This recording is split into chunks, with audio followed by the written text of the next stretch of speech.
Well, he was texting Lola.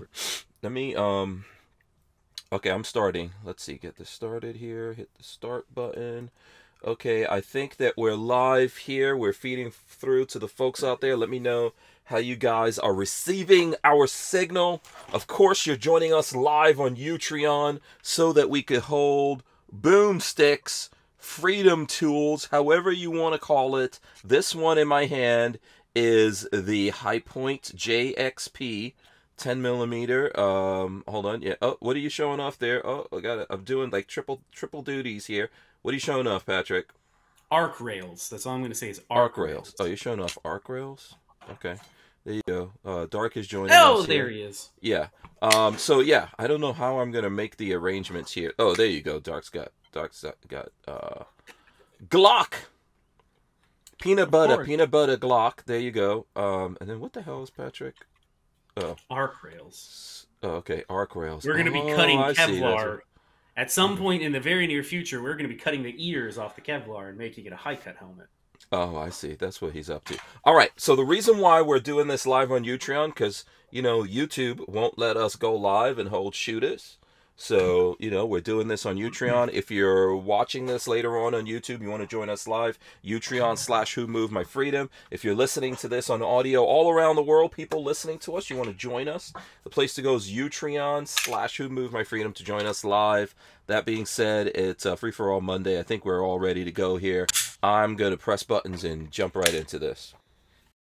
Welcome back to the Hank Strange Situation, Lifestyles of the Locked and Loaded. We wouldn't be able to keep the Who Moved My Freedom podcast going without the support of great companies like Franklin Armory. Franklin Armory provides 100% US-made firearms and awesome binary option triggers. Their focus and purpose is to provide freedom tools to all Americans, especially those in not-so-free states. So when you're in the market, please consider Franklin Armory. All right, so we are back here. You guys caught me texting something. That is just messed up. Let's see. We got to do all of this right here. All right. So jazz hands. There you go. Come on, jazz hands, people. There we go. Oh, hold on. We're doing gun jazz. Ah, boy, I'm way behind. There you go. I hope you guys have your big girl panties on because we are live. Welcome back to the show. This is the Who Moved My Freedom podcast. This is episode 980. 980. That's right. Free-for-All Monday. And the guests, of course, we got Babyface P, regular here on Free-for-All Monday, of course. Free-for-All Monday belongs to Babyface P. And Walter, who's on the road. And he has some kind of crazy injury or something. I don't know if you saw that. But he's on the road. And then also, so filling in for Walter. There he goes. DLD After Dark. I don't know. Oh, as soon as I go to him, we lost something. He looks like something's up with his internet. Okay, here he goes. He's coming back in. He hit the wrong button. Yeah, I don't know what's going on with you, Dark. What's up, man? Dude, I don't know. I'm having issues. My system, my sound system isn't pulling up, so I may have to go from the microphone here. Oh, you had no audio. Okay, yeah, I didn't realize what was going on there. Okay, you had no audio. All right. Can you guys hear me now? Yeah, we can hear you. Yeah, we can hear you the whole time.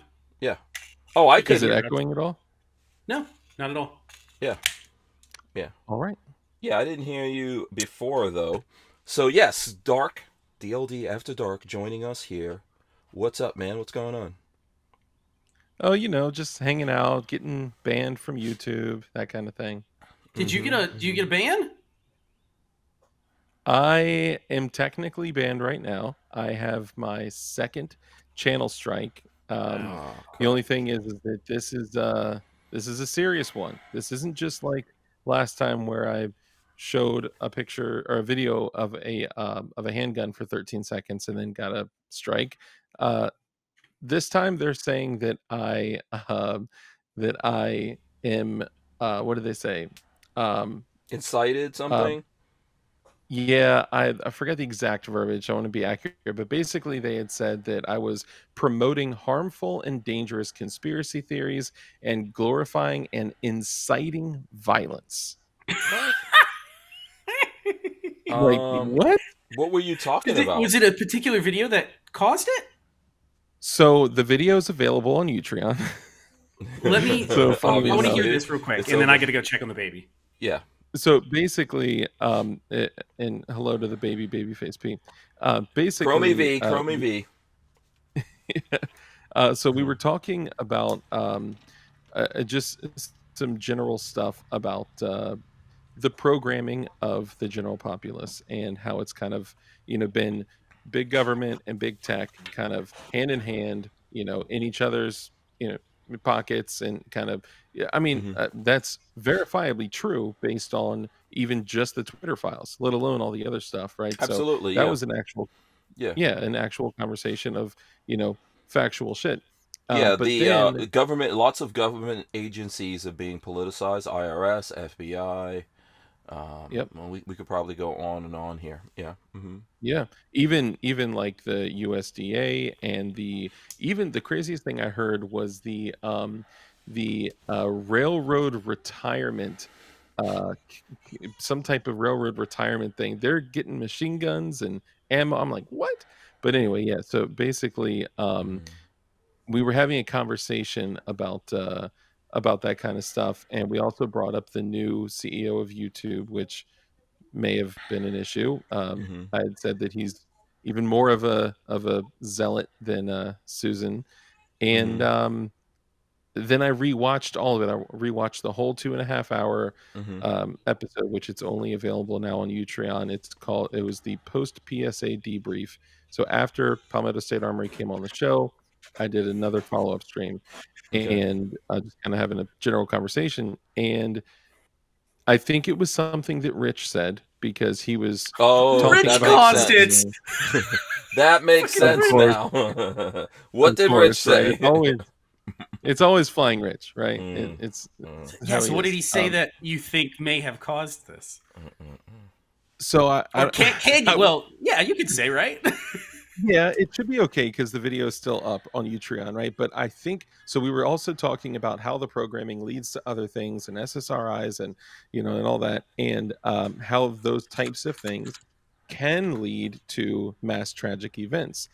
And there was one thing that Rich said that made me be like, okay, that may have been it, where he was talking about if a mass tragic event occurred, he was using an example of like if at Penn Station, something happened and all of these people went in one direction, they would bottleneck, and he described something, and it was like, oh my God, like, that's a little sketchy. Yeah, like you just very, very like. Rich, have you thought this through? Have you been thinking about that? Highly likely. Yeah, I don't see Flying Rich out there. He could chime in when he gets here if he wants to. It's fucking funny. He might have thought this whole thing through already. I know, right? But no, for me, anytime. Sorry if I'm interrupting you, but anytime I go to a public place like that, that's the first thing I look at personally. Exactly. I look at where's the entrances, where are the exits, and then sometimes I'll look around and be like, if something kicks off here, we're fucked. Well, you think about what you would do, Yes, absolutely. I always think about that sort of stuff. 100%. Yeah, which the first thing should be how to get out of there, or how to escape. If you cannot get out, how to somehow secure yourself until the run, hide, is fight. over. Yeah, for sure. Yeah, and that's kind of how the conversation was going. And I apologize, guys. There's always like a 1 to 1.5 second delay on here. So if I ever talk over you, I don't mean to. No, you're good. And I think that's how Rich was intending on talking about it. But yeah, so I'm banned for 14 days, and I got my second channel strike. But my thing is like, how could they ever allow me to come back after such an accusation? And when I sent the appeal, I sent them an appeal for a 2.5 hour video, and I got the response back in less than 60 seconds, and it said, "Thank you, DLD After Dark. We have carefully reviewed your video in entirety." Like, really? So when did you do your appeal? What time of the day was it, and what day of the week? That was the issue. It was 2:30 a.m. Can't do that, man. I've learned that one myself. Can't do it. Yeah, just a bit of advice to anyone out there. The powers that be, the Illuminatis, people that know better than us. Now, I shouldn't really say Illuminati, but the people that know better than us suggest that if you are in a situation where you have to contest something, especially if it's serious like that, don't do it outside of business hours. So don't do it on the weekends, and don't do it outside of 9 to 5. Specifically, don't do it outside of West Coast business hours. Mm-hmm. Yeah. Yes. Yeah, so that sucks. There's a lot of you know what? I want to get into this. There's a lot of things. Let me just shout out to the folks who are out there who joined us. I do appreciate you guys. Smash those arrow ups on this. 42 Chilled is out there. Gave us a bunch of news. Aspa Warrior's here as well. He says my lighting looks awesome. Let me see. Do I look especially handsome today? Oh, look at that. That's a sexy You look dude. incredible. You know, when Walter's not here, I take the mantle of the most sexiest. I don't know. Yeah. What the hell? Did I just see you laugh at that, Patrick? I did nothing. I did absolutely nothing. For Jed Champ Jr. is out there as well. Night Train Hey, also Jed out Champ, there. what's up, Yeah. Cujo74, shout out to him. Happy Easter to everyone as well. It was Easter weekend. They think that is bad. They have no idea what goes on in dark corners of the internet and certain discords, and Dark they think corners. that is the problem. Yeah. Oh, they should check out my Discord. Good God. You know, so let me see. By the way, speaking of Discord, I'll throw up the Discord in there. People can go add things to the Discord if you want to, and we will throw things up on here. Oh, look at Asper Warrior with what kind of sword is that? Is that Ninja? a Japanese? That's a bolt action air rifle on the right, but is that some sort of like Japanese thing? Yeah, I think it's a ninja sword. That's a Crossman on the right. I got one of those. Yep. Mm-hmm. Yeah, so shout out to him, and then also Primitive Hunter showing off his guns. This is a Colt, I'm assuming, right? So I think that's actually like a... Oh, it says the American double action. What is that? 32 Smith & Wesson. Oh, Smith. Okay. Yeah. So very cool. Good stuff. Yeah. Throw things. It's a Harrington and Richardson. It's an H&R in. Oh, cool. Yeah. Throw things up in the Discord, and we will put it up here. So, okay, to get back to this, not to throw our good friend Flying Rich under the bus, but to throw Flying Rich is totally in. You know, he's in a circle around us, and he's a good guy. I love him. But I've said this to people before. And we don't know that it was his fault, but we're pretty sure at this point. But Rich, yeah, I can believe you can get in trouble around Rich. I think he has a thing where he tries to experiment and see what he could get away with, and it's based on he doesn't. But it's not what he can get away with. Yeah, he doesn't only do it on his channel. He does it when he goes on other people. He sees what he can get away with on someone else's channel first. That's exactly right. Yeah, I see. Yeah, and so I hope that you can do something about that and get it worked out. It is tough to. You just gotta watch your P's and Q's for the next 3 months.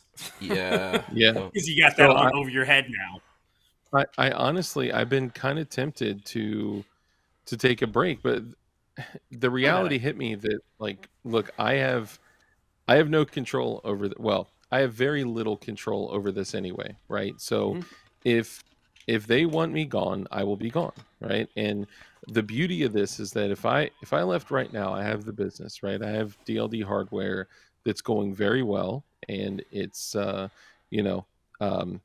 it's going very well. It's not exactly enough to sustain me, right? And one day jigs may be a thing of the past, right? So like I could expand to doing other things too. So I know it's not all about me, right? But there's a lot of great things that have come out of it.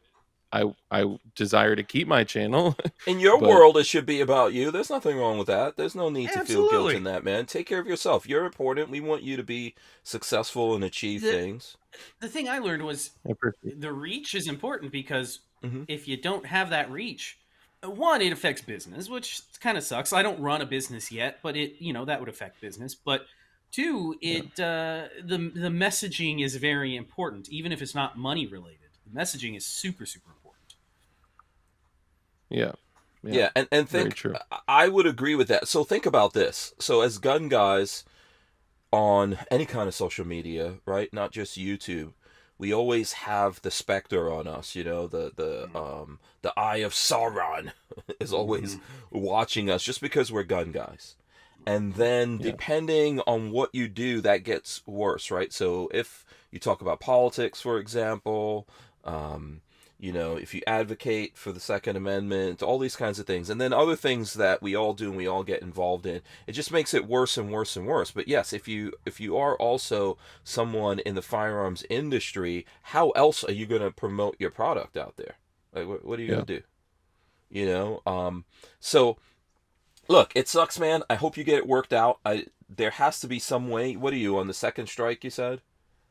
Yeah, this is my second strike, but I will say my first. So my first strike was one strike for showing a handgun for. That's funny. For 13 Patrick seconds. showing Crumpy's called him. So one is for showing a handgun when you were live. No. Okay. Literally a pre-recorded video of just a gun on my workbench and me saying, "Hey, this is a Glock 33 357 SIG." And what's wrong with that? That's it. Nothing. But the strike still stuck. It was so bizarre. It was during the strike apocalypse, the gun apocalypse. Oh, right. Yeah, you know, I never got my strikes removed either from that time. Babyface, we managed to get him back and his stuff got removed. But I think I got one strike during that time. It's still standing up till now. I never got that removed. So crazy. It's so like this. It shouldn't have even happened in the first place. Much like yours, you know, they shouldn't even be there in the first place. And then in the last 10 days of the 90-day period, I get hit with the second one. But I've heard a lot of people that are kind of in the same vein where what they consider conspiracy theories and political channels, they're all getting hit right now like crazy. And from what I've been told, it seems to be a bit of a political play for them to say, hey, let's knock these channels out in advance so we don't have to worry about this during the election year. Yeah, you know what? I'm not sure what those guys are up to. I wouldn't, I wouldn't. We can make a lot of guesses of what they're up to. I think, as you mentioned earlier, for sure, there's been a changing of the guard over there at YouTube. For lots of different reasons. They may want to get rid of folks like us. All of that, I think, probably has some kind of truth and merit to it. You know, you do have options here. It's difficult. Like, we're doing this on Utreon, and it's tough to do this on Utreon, right? You don't get the audience, etc. Yeah. But here's what I found. I found, for example, I'm not getting an audience anyway on YouTube. So I've got one channel that has close to 130,000 subscribers. I don't have any kind of audience there no matter what I do. So, and I've, this has been going on for a few years now, but we'll put up a video on there that we work really hard on. We'll put that video up, we'll promote it and all that kind of stuff. And we're lucky if it gets 2,000 views with all those subscribers. And mostly people are like, oh, why did you stop putting stuff up on YouTube? We never stopped. So that's that. Now, I think maybe at this point, it was maybe 6 months ago or something like that, we put up a video with Sam Andrews on a holster that did happen to go over 400,000 views. So that tells me something is locking my channel down, and that's that one. Yeah. The podcast channel, I think, is about 8,000 subscribers, and obviously it's even worse than that. So when we put things up on there, even when I go live from that channel, it really doesn't do that well. Utreon at this point is actually beating it out. So I'm not trying to get you and the other folks out there to come over to Utreon, but we should consider at some point here, with these guys' finger on the scale of what happens on YouTube. Yeah. You want to. I think you have good things to say. I appreciate listening to your conversations, talking to you. I think you have good questions and a good point of view. And you deserve to be out there, man. And you have to just figure out some alternatives, because I don't think that in general in the firearms industry or the freedom world, the bigger umbrella of the freedom world, that we're going to do anything about this until a lot of people get crushed. I agree. And I appreciate that. Thank you for the kind words. Oh, you're welcome, man. It's true. Thank you. And I really do want to stay out there. I think there's a lot of I mean, and I agree. Like I'll do a live stream, right? And I'll get, let's say 3, 4, or 500 views, right? But I'll carry like 60, 80, sometimes even 100 people in there for hours. It's crazy. Last year when I got the October analytics, I got 2 million watch minutes with under 4,000 subscribers. Like that's crazy for a channel this size. Like, so I like to keep it so I can continue to grow, but I also see that without if people like us don't do what you're doing, then we're just continuing to feed the beast. Like we're never going to create a solution if we don't do what you're doing. That's why I honestly admire what you guys do. And even though I'm on Utreon as a backup, I just kind of treat it like a contingency, and I could put more of a primary focus on it. I haven't made a plan yet. Not everyone has the wherewithal to do that. Go ahead, Patrick. Sorry. The money, from what I understand, if you wanted to work on Utreon, the money could potentially be there, depending on, because you tend to go more on the politics as well, and the money is supposedly there. People are willing to support. We had a chat with the CEO, and he told us the largest guy on the platform right now is making a lot of funds, and he's a political commentator, not anything else. Yeah. So it's there supposedly. You just got to build your audience around it, and I am just not very good at that, unfortunately. Plus, I'm too damn busy at the moment. Oh my god. Yeah. Yeah, it's not an easy thing to do, and one of the things, ultimately, here's what I think. If you are working in a situation, like, so you're a content creator, right? If you're on YouTube, you're a content creator, but you're working in a situation that the scale is tipped against you. No matter what you do, you're wasting your time. So even if you think you're getting success, you really are not. We're going to take a quick break, and we're going to come back and get into this a little bit more. Walther Arms has been making concealed carry handguns for over 90 years, starting with the PPK. Today, Walther is based in the good old US of A and still builds quality firearms like the PPQ and PDP for personal defense and competition. So when you're in the market, please consider Walther Arms. We wouldn't be able to keep the Who Moved My Freedom podcast going without the support of great companies like Walther Arms. Yeah, okay, so we're back here. Sorry about that. Yeah, for sure, this is something I think... oh, yeah, okay.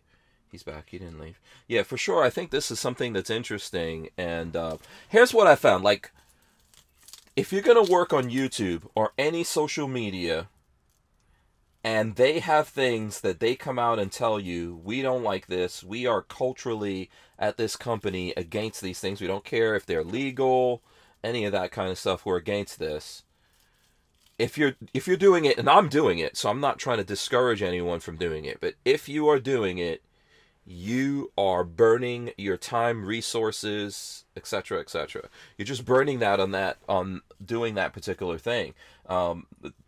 What's hugely evident to me, like, I'm doing van stuff, and I leave the gun stuff out of the van thing, and it's a completely opposite reaction there. And I'm doing the van stuff because that's what I like. I'm into it. Anything that I'm into, I'll do. But it's completely different, man. And I haven't built the kind of numbers that I've built in the gun world, etc., etc.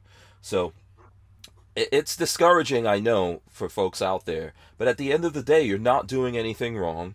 You have the right to choose what you believe in, what you want to do with your life, what business you want to follow. And it is a horrible reflection of the times that we're living in, that people are coming down on you, but no one is going to do anything about it. Yeah. That's the situation we're in. Except if this all burns down. Truth Social, for example, I'm on Truth Social. I think from things that have happened recently, it's come out that Trump has put a lot of money into that, and it's even kicked down his net worth, from what I hear. But... burnt a lot of money. I think it perhaps does something for Trump and a few other people out there, but I've seen nothing come out of that. and any other place that's tried to do anything. I appreciate what the folks are doing at Utreon. They're not just gun-centric or Second Amendment-centric. I appreciate what they're doing, but it's even tough over there, and they're, you know, they're casting a wider net to get people to support it. Everyone is, including the firearms industry, is all about YouTube and Facebook and Instagram. And, you know, they probably care more about OnlyFans than they do about the folks like us that are out there trying to do something. And ultimately, that's why we're on it. We're all on the Titanic, and it's going to go down at some point.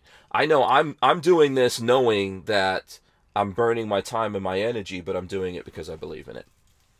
So that's it's kind of interesting you say that. That's kind of how I looked at it when we first started the channel. You know, I started it with other guys, right? It's just me doing it solo now. But when we started this, I was like, I'm just doing this for fun, right? I'm doing this to have a good time, to kind of connect with people, to vent, to, you know, create a community, and it was cool and I enjoyed it. And then time goes by, you start making investments into it, then you start, you know, it starts becoming more serious. Then you build, you know, like relationships with the people within the community, and now it's like, shit, it's been 2.5 years. I have a channel where, like, it's a place where people go to talk, and, you know, community. It's more than just a channel. It becomes a community. Yeah, it's like these people that, like, I know them, you know, like, we bust each other's balls, we have conversations, I talk with a lot of people offline, you know, like, so it became something that, you know, I started taking way more seriously. And, you know, that became, like, once I put like a year of me, like, being more serious into it, that's when DLD After Dark went from 1,000 subs to almost 4,000 subs, and still, like, it's very, you know, it's slow growth, it's trickling, you know, growth at best. But, you know, it's just impressive considering the you know, this, I don't know, what's the best word, Patrick? Like, all the shit that they're doing, man. What do we call the shit that they're up to technically? Is it screens? Yeah. Is it gates? What is it? That's it's impressive. What you've done. Let's think about what John Crump has done, for example, right? You know, what's John at? Like 30 something? Is he at 40 something? He's over like 40. That? Yeah, he's over 40. John should be like 500,000. I mean, there's no other serious news guy in the firearms industry other than my friend John Crump, period. You tell me someone who's a fucking serious nobody in reporter. The firearms community that actually breaks news. No. There's cool people. Like, I like the firearms blog, etc. Plenty of guys that report on reporting and bring the news to you, but not folks that actually FOIA request and break stories. That's a very different and a lot of the people that do report stuff, they are, a lot of them are getting people don't realize that him. John Crump is the OEM for news. A lot of folks don't realize. You look at Guns and Gadgets. Who do you think OEM's most of his big news stories? Well, I think probably some of the stuff is coming from Crump. I know it is. With Jared, I would say with Jared, I would say Jared has a lot of sources. Don't ever underestimate Jared has multiple sources. Yeah, but I mean, again, that dude was a serious. He was a cop. He's got sources. But yes, you're right. There's a lot of info coming from Crump that people don't realize. Yes, he doesn't. Yes. Crump is an investigative journalist. Yeah, I've seen Crump get shout out by Iraq veteran, by Military Arms Channel. He knows everything. He was just on Tim Pool's show 2 days ago. Yeah, he just got shouted out. Was he really? Yes. Oh man, I got to watch that. Tim Pool didn't shout him out, but one of the folks on the show did shout him out. Maybe he'll get on the. Maybe he'll get invited on then. Really so why isn't he? You know, why isn't he 500,000? You know, why aren't you? I think what you're doing. Patrick, for example, what are you, Patrick? You're 30 something. 36. And you actually had a viral video. You actually had 4 million views. Yeah.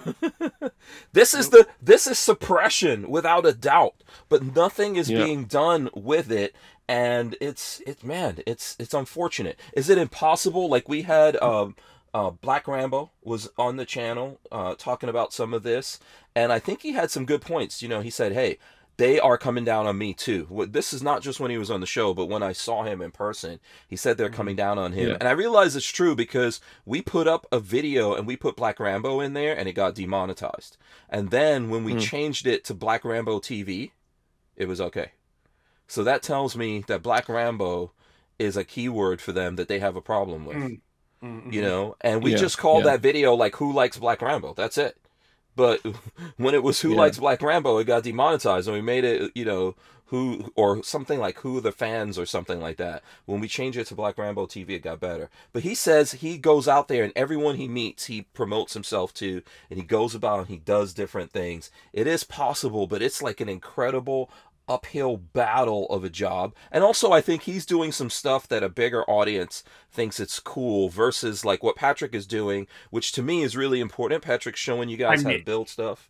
Yeah, but just imagine, like, Patrick, years ago, man, if you go back to 2012 or something like that, you would have just blown up. Like, you wouldn't, you know, you would have blown up on what you're doing. It's very frustrating because I think about that. 2012, my channel would be a couple 100,000 and I would be making a lot of money. So it sucks to see that, and it's sad to see that really there's not. I think there are people in the industry that care about it and are trying to look into it, but it would be, even if they cared, it would cost so much money for us to compete with what YouTube, Facebook, Instagram. Well, Facebook and Instagram go hand in hand. YouTube and Google go hand in hand, right? A lot of the social media is really just in very small numbered buckets. So, man, it part sucks. Of it is it's like so think of it like this. So a lot of the shit that's on social media that gets, like, you know, pushed to the general populace, that's essentially getting boosted or recommended by, you know, YouTube or Google, whatever alphabet we'll call it. And for people like us, we could never ever count on things being recommended, right? Well, at a much slower rate, things may get recommended, but our growth is almost always organic. Our growth is from, you know, people that come in and they see what we do, they deliberately seek you out.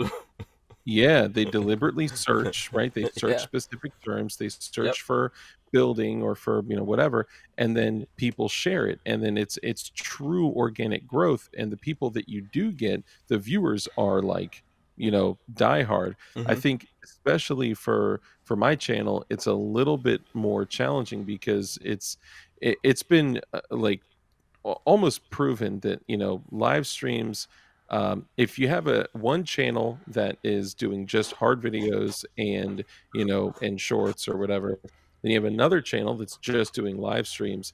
The one where you're dropping hard videos and shorts is almost always going to grow at a much rapid rate compared to the live streams. If it's fun videos, if you're staying away from politics, because that's the formula that YouTube wants. They want to push shorts. And then even if you do gun stuff that they're really not about, you know, if you're making that fun and appealing to a younger audience or an audience with a shorter attention span, then yes, you can make that work for you and do well. But if you're talking about politics, and let's say, forget about politics outside of the Second Amendment, right, which should not even be political, but if you're just talking about the Second Amendment, that's a violation for these guys. And there's really not that much you could do. If you're talking about what's happening with all these different shootings and things happening, like right now, I think today we had one in Kentucky, and that person, that monster was still broadcasting live. Well, that's the whole reason why we can't go live on YouTube, and it didn't do anything. It didn't stop anything. Because we're the wrong people to block, right? We're not going to do anything like that. And if you keep an eye on us, you'll never see those folks coming. But very true. Did you guys know? Or, well, of course you guys do, but almost every single one of these, like, mass tragic events, like when I heard Stephen Williford say, by the way, I watched the interview that you guys did. Excellent job. Thank you. Did you have any idea the stuff that piece of shit did, that he was caught doing before like? I didn't know that until Stephen Williford said it. I haven't watched the interview. What was he doing? He dismembered a. Yeah, go ahead. Well, no. Wait. No, I think continue that. No, you can't stop right there. When Stephen Willeford, let me just track back a little bit, and then I think Dark's on the right track. But so when Stephen Willeford came on, at that same day, news had broken of this massive lawsuit from that incident that happened at the church that the victims had against the government, the Air Force. Right? Because when that monster was in the Air Force and did horrible, horrible things, that he had no right to be walking around free with the rest of us people, normal human beings. And some of what like Dark can elaborate on here, but he was still out there. They didn't do anything about it. They didn't do the proper reporting. They didn't deal with him, and that's how we got to that tragedy. And this is why I think they lost the lawsuit a long time ago, but finally they're coming to a settlement that they're going to pay money. Go ahead, Dark. Yeah, and based on that, based on their own restrictions on who is allowed to exercise their natural rights, right? They based on their own the way that they discriminate, like if someone's broken laws, or whoever may feel a certain way about certain things about felons and whatnot owning guns, but based on the way that the background system as it sits right now, he would not have been legally allowed to purchase the firearms that he did, of which that piece of shit committed those terrible things with.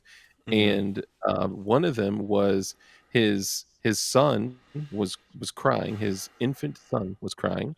So to stop his infant son from crying, he dismembered his puppy in front of his infant son, and then proceeded to physically abuse his son to the point where I think his infant son was concussed.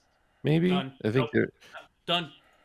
Yeah, like that. That's it. Like that. Puppy's enough. I mean, puppy alone is enough for me. You're broken. You're a broken human being. We'll feed you to the gators. We'll feed you to lions. But he did a lot of stuff. He threatened people in the Air Force. He did a lot of stuff, man. He said he was going to go. He went to court. He went to court over this. And there's a small. Sorry, Dark, I'm interrupting you, but there's a very short list of things that to me are like immediate. Just throw them to the lions.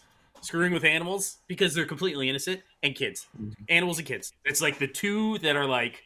Yeah. How can you do that? And also, here's the thing: how can you hurt like a puppy, for example? Right? Oh, that it's I mean, it's nature. God has designed this creature that only a broken person could want to hurt it. No. Right? Same thing with a child. Same thing with a child.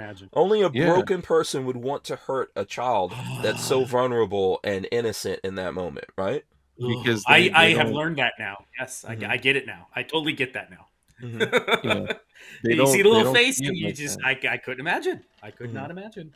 The way that you described it as like seeing one of God's creations, like seeing, perfection, this adorable little puppy, this, beautiful child, this they don't see it like that. Like you said, they're broken, right? And the sad thing is that this piece of shit was court-martialed over this. He went to court in the Air Force for this. They found him guilty, and on the day that he was committed to, I guess they call it like being Baker acted, right? You're committed into a facility against your will. He went to the based on what Stephen Willeford had said, he went to the mental institution, and on that day at court, he said that he was going to get a rifle, come back, and kill everybody in the room, and then he ended up getting out of the mental institution, which those places are soft. They're they don't exactly have armed guards and barbed wire fences. Yeah, typically crazy people are also very intelligent. I think a lot of folks don't realize that. Someone who's psychotic like that is people think, oh, this has got to be a stupid person. No. It's quite often the opposite. Yeah, there's a spectrum there. The type that are able to, the psychopath that is able to take advantage of others usually are highly, highly intelligent. The ones that are able to, again, the best way to say it is take advantage of people. quite often in society, there's people. I don't want to like get into specifics, but I know people who, you know, very close and personal to me, who've had mental issues, and so someone at some point goes, "Okay, I'm going to commit you," and then what happens is that person is super intelligent. They talk their way out of it. Yeah. This is what we don't understand, like trying to, like thinking that, you know what, oh, let's ban the guns, because the guns are the issue. Let's ban the guns. You're dealing with a person smart enough to come up with other ways and other things to do. Here, I'll show, we're showing guns? Is that what we're up to here? It has nothing to do with the tool, because it is a tool. Yeah. Give me these are inanimate objects. There was a man who made the killdozer. That's all you have to say, is he went out of his way to make a killdozer. It was just a tool, but you give him a year and a bunch of welding and steel, and look what he comes up with. Well, so look at this horrible thing that happened here in Florida, not far from us, in Ocala, in the Ocala area, Marion County, right? Holy shit! With these that kids, was brutal. Like, it's nuts. These kids killed their friends. You know where they got the firearm? They stole it out of people's cars. Out of cars. Have you, Dark? This is local news. You probably haven't heard this, but it was three. It's made national news. Yeah. Mm-hmm. I don't know all the details, but I've heard a little bit. So they just went and offed 3 friends of theirs. I don't know why. I haven't heard why. I think these kids were all somehow in some kind of pseudo gang together, and somehow they had a falling out, and then they, you know, these 3 boys decided to kill these 2 girls and another boy. And these are all young people. I think all, at least, well, one of them was 17, one's 12, and I think they caught the other one. He might be older than that. But you know where they get these firearms from. But if someone this smart can, you know, do a lot of terrible things that I don't even want to get into, right? Like I don't want to be in the game of giving out tactics to horrible, broken people. But if you're smart enough, there's too many things in the world to come up with if you want to hurt other people to do. I have a tactic for horrible, evil people, but it will get you banned off of YouTube instantly if I say it. Yeah. Is it? I mean, there's something you can do to yourself that you take care of yourself there. Yeah. That's how I'm going to say. Actually trip into a wood chipper. Yes. Yeah. You know what used to stop people from doing terrible things? The idea of being murdered in front of your entire community. And everyone wants it. We got 30 seconds before a commercial break, but I want to get into this a little bit because I talked about this over the weekend. Man, it makes me sound like a psychopath when I say this, but they're going back 100 years where if you pulled some shenanigans, somebody will pull you aside and beat your ass in the street. That fixed problems really quickly. Really quickly. Yeah, by the way, we are a comedy channel here. What we're talking about is all comedy. It will be. We wouldn't be able to keep the Who Moved My Freedom podcast going without the support of great companies like High Point Firearms and Full Forge Gear, bags and gear for everyday life. Did you know High Point is an American family-owned and operated company located in Ohio with over 30 years of manufacturing experience? High Point is proud to be the home of the working man's gun and your source for affordable handguns and carbines with a lifetime warranty. So when you're in the market, please consider High Point. All right, and speaking of High Point and this JXB 10mm, I do want to let everyone know, Patrick. Well, you weren't here because you for some reason that day when Walter and I was shooting, we were vacationing with the baby to go see. That's right. Yeah, you weren't here, but there is a video of myself and Walter and Lola shooting the 10mm High Point on the Hacienda, and right now, of course, it's on Utreon. It's not on YouTube, so you guys go just search YouTube, not YouTube, Utreon. Hank Strange, you'll find it. See, there it goes. Boom. You can go look at the video. You can play it, support us, all that kind of stuff. This is like an old commercial, from the 1998. Yeah, it was. Is it from 98? Spice Girls. It's Spice Girls. They're not even around no more. But yeah, you can take a look at this video here and support us on Utreon. It's exclusively there. So I feel like, let me see if I can skip forward here. What we're going to do now is basically, when a new video goes up on Utreon, the previous video is going to go up on YouTube. That's kind of like how we're doing it. Cool. Nice. So this video will be exclusive on Utreon probably for about 2 weeks. Oh, you know who else was there? Spencer was there as well, shooting with us. And you know, the Fort Scott Munitions was like throwing fireballs. I don't know if you guys saw any of those there, but if you check out the video, you'll see that. So back to my belligerence. Yes. Okay. Yes. Let's get all belligerent. And as I said, we are really here about comedy. We're trying to look, we're talking about serious things, and we're talking about stuff in the gun world and things that are relative to us as men in the gun world. It's mostly men on here. When there's women, we talk about stuff. We talk about stuff that has to do with women too, but I don't want to make you guys miserable. I want to keep you guys happy and motivated. Okay, go for it. Society was more self-correcting 100+ years ago. It's really all I can say. More immediately self-correcting, if that makes sense. I agree. There were more immediate consequences if you... Well, one at the bare minimum, they would run you out of town. You in a local city or whatever, you screw around a little too much, they'd run you out and say, don't you ever come back. If you're unlucky, you got dealt with in other ways, and it was immediate and self-correcting, and you didn't have...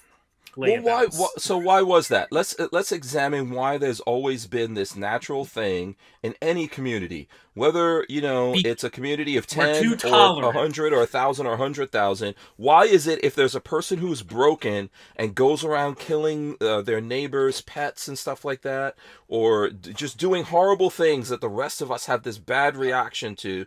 Why do we take care of them, and why do we not take care of them now? Straight up, I could tell you right now. If you go back and look at the here you go, the Constitution, right, and you look at the conversations that were had during that time, almost everything that's referenced is discussing men of virtue, men of integrity, right, men of purpose, and the popular thing wasn't being sensitive to other people. The popular thing wasn't all this bullshit that you were so worried about offending people that we don't even say hello to our neighbors anymore.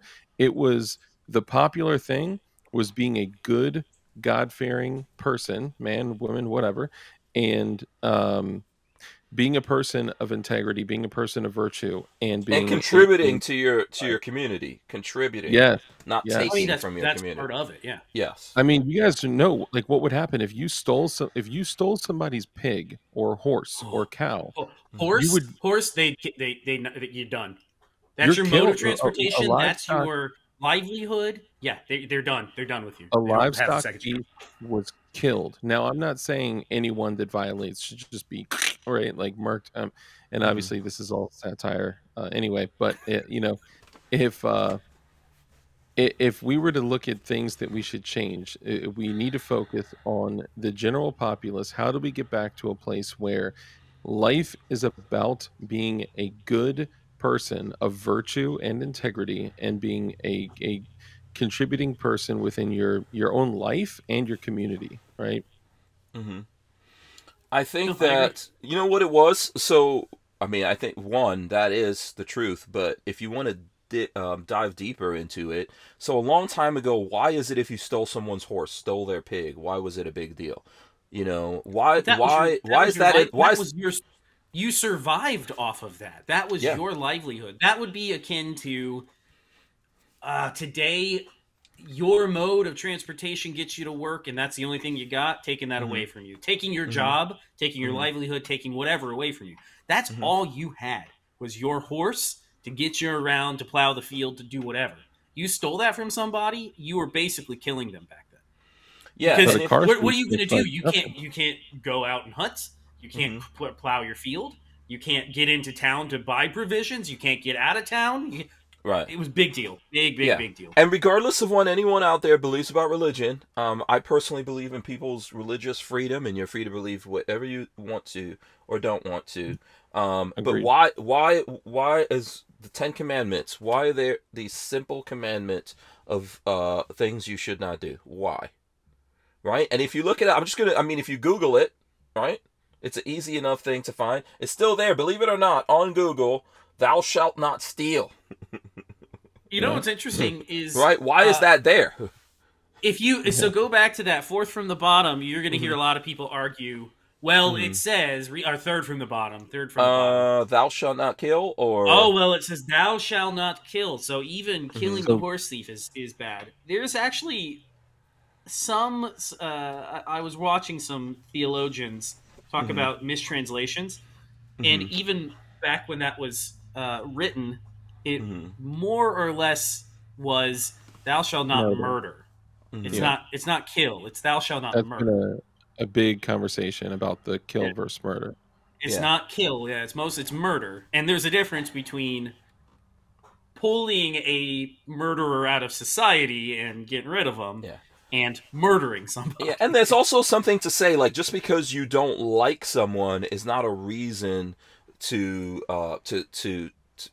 say, okay, I don't like this person, they're gone. That's not how you have a civilization, right? That's not how you have a community. So if it comes down to that this person has to go, right? Typically, this will be something that people have to get together and decide on, right? Like a jury of your peers or something like that. Or in the moment, this person is attacking the rest of that community or society, and then you don't have any choice. Right now, you've got to make that decision and take care of that. So everything's like, you know what? Everything's complicated. That's the way that it is. But these things were there as guidelines to keep us moving forward. Yes, it's, you can look at it just from the aspect of religion, but it was because these are things that cause massive problems amongst people, right? That's why it's talking about like coveting your neighbor's wife, right? This is how society is going to break down if you do these things. But what's happening? Go ahead. They were just very basic, very, very basic rules that just about every person can understand and live by. There's nothing in there that is hard to argue for. You know, it's really, really basic stuff. Yeah, and I'm not trying to turn it into like a Bible study class or anything like that. Anyone who knows me knows that like I take religion very personally, and I really do believe in other people's freedom of religion. But what I'm saying is there's things that happen in society or rules that come about because we need this. We need this in order to keep... This is the glue of the society. So a long time ago when people couldn't read, if we go back in time, when folks didn't have the ability to read, these things were written out in like hieroglyphs and all kinds of stuff, right? You would find it in churches. You would find stuff on the Taj Mahal when you go around. It was there because it's like, hey, you need to do this. You need to be clean. Yeah, don't do these things. These particular things is how we always get into shit. Yeah. This is what always starts some shit. So stay away from this. And if you don't do that, then the rest of society looks at you and shuns you, or figures out like, hey, we got to do something with this dude. He's going to tear everything apart. Now, fast forward to today, it's every single one of those things is tossed out the window. No one gives a shit about any of that anymore. Yeah. No one has any value for anything in there. I mean, yeah. Go ahead. Go, Patrick. Go on. No, I'm go for it, Dark. You're good. You're good. So I think a lot has changed, and I think back then, like the man of the household didn't work per se, right? It didn't work in the way that we look at working, right? So like even today, we don't work for joy, we don't work for fulfillment. Back then they worked to survive. Like their work was homesteading, was creating an environment of self-sufficiency to take care of their family and their community, and creating the ability to trade and barter. And now we've come to this place where, because of all the great advancements that we've gotten, now we're at a place where like we give our kids to strangers. We pay them thousands and thousands of dollars to take our children away from us just so we can go work to survive, right? Just to barely scrape by. We're removing ourselves from the community. Yuri was right. I'll say that. Yuri was right. We just everything has changed, and it's I don't know. Who's Yuri? What are we talking about here? Yuri. Oh my God. Does Yuri, Patrick know what this reference is to? Pavlov. Yuri Pavlov. Oh, Pavlov. Pavlov. Oh, okay. Pavlov. Like the dog. The dog whistle or the bell thing. No. You know what? Right? No, or is that what you're talking about? Pavlov's dog? No. What are we talking about? Hold on. I'm gonna go crazy if I don't remember his last name. Yeah. Is there a famous quote or something I can look up? Yeah. He did the video of how to this is a recent dude. Okay. Oh no, he's from the 80s. Yeah, he's from the 80s. Okay. Oh, this is the guy that was a ex-KGB of how to turn a country. Is that what you're talking about? Oh, yeah. I see. Okay. Right. Okay, got it. Yeah. Got it. Okay. You can't just go Yuri was right and sorry, it's he was like on how to undermine a country in like 2 generations. Yes. No, I know exactly what you're talking about now. Okay, cool. By the way, the troublemaker Flying Rich is in the chat. Shout out to Flying Rich. Oh, Flying Rich. Great to see you. The panel is doing very well. Right now he's going, who, me? What did I do? I know. Yeah, you missed it. I know his response. Rich. Yeah. Yeah, he's playing innocent right now. Right, So I say that because there was a whole like Yuri was right hashtag and stuff, but so Yuri Bezmenov basically went through it's like an hour and a half documentary, interview rather, where he's talking about like how one could completely brainwash an entire country with a very, very, very slow drip. And it's funny because like we look back at a conversation that we started with like these broken people that are insane, right? That have these plans. They're remarkably intelligent, and the thing that keeps them on track is like that tiny little win here and there where like they find a way to get the gun, or they find a way to trap their whatever, right? These little like like wins that they celebrate, like that's what gives them fuel to keep going. And I kind of feel like since the late 70s early 80s when this shit came out, that it was basically Russia and other government powers working against us. Like I feel like this has been the process over the last 4 decades of them. They're remarkably intelligent, psychopathic people working towards how to completely destroy the foundation of our country and, slowly turn like us insurgents. They're insurgents that's against our society. That's exactly what it is. Existential insurgents. But I think that what's happening is, once a genie gets out of the bottle, you cannot put it back in the bottle. And so this is very interesting. We just went through COVID. COVID just fucked up the world in the last couple of years. And people don't really realize it. Like human beings have this propensity to forget things really quickly. And so almost everyone's like, oh, everything should be back to normal. No, we're going to be messed up because of what happened with COVID for generations going forward, right? Now, the thing is that all over the world, governments are working on weaponizing viruses, diseases, and things like that. And that's we're doing it here in America, and all the nations out there that have the money and the ability to do it are doing it. So once that genie gets out of that bottle, right, you can't put it back in the bottle. And it's the same thing when it comes to this insurgency that's happening in America, but also all over the world. America has some parts to play in that, of trying to create problems in other countries it doesn't like. So, during the Cold War, America was doing that with Russia, with Cuba, etc. And then, and this is a counterpoint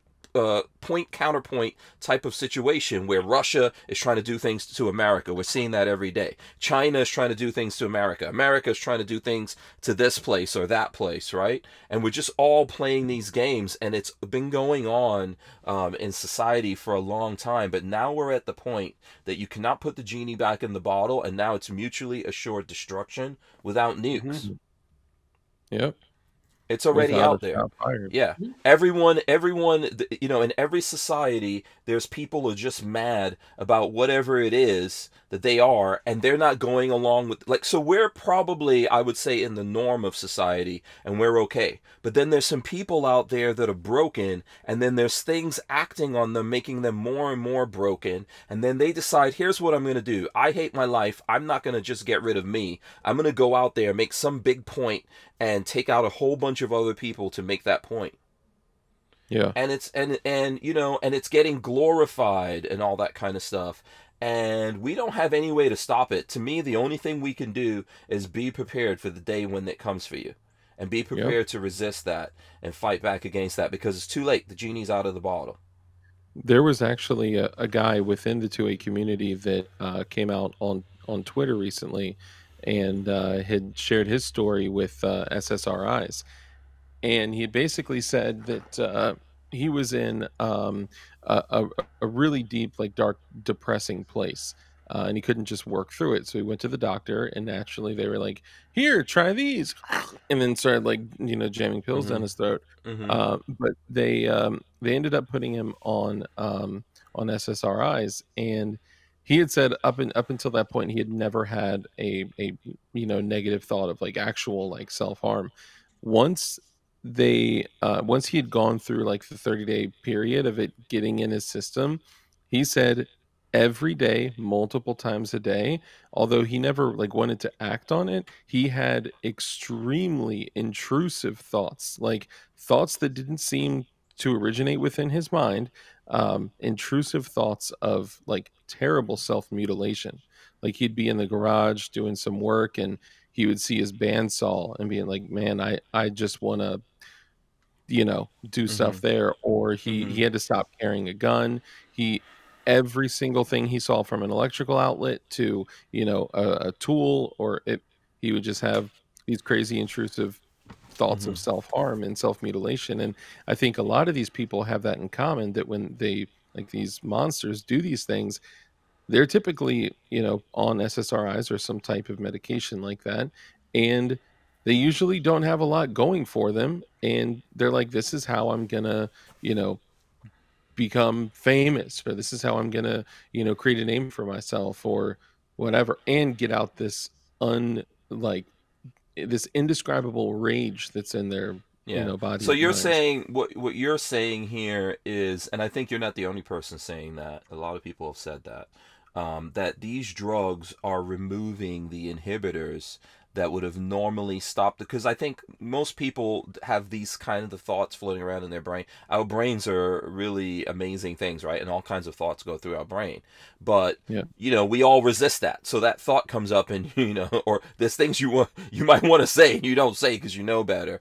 That's probably a good way to explain it. But when you're taking these drugs, all these things there's these gates no longer exist there. And eventually you're just dealing with a person that doesn't care what they do, and they go out there and do something horrible.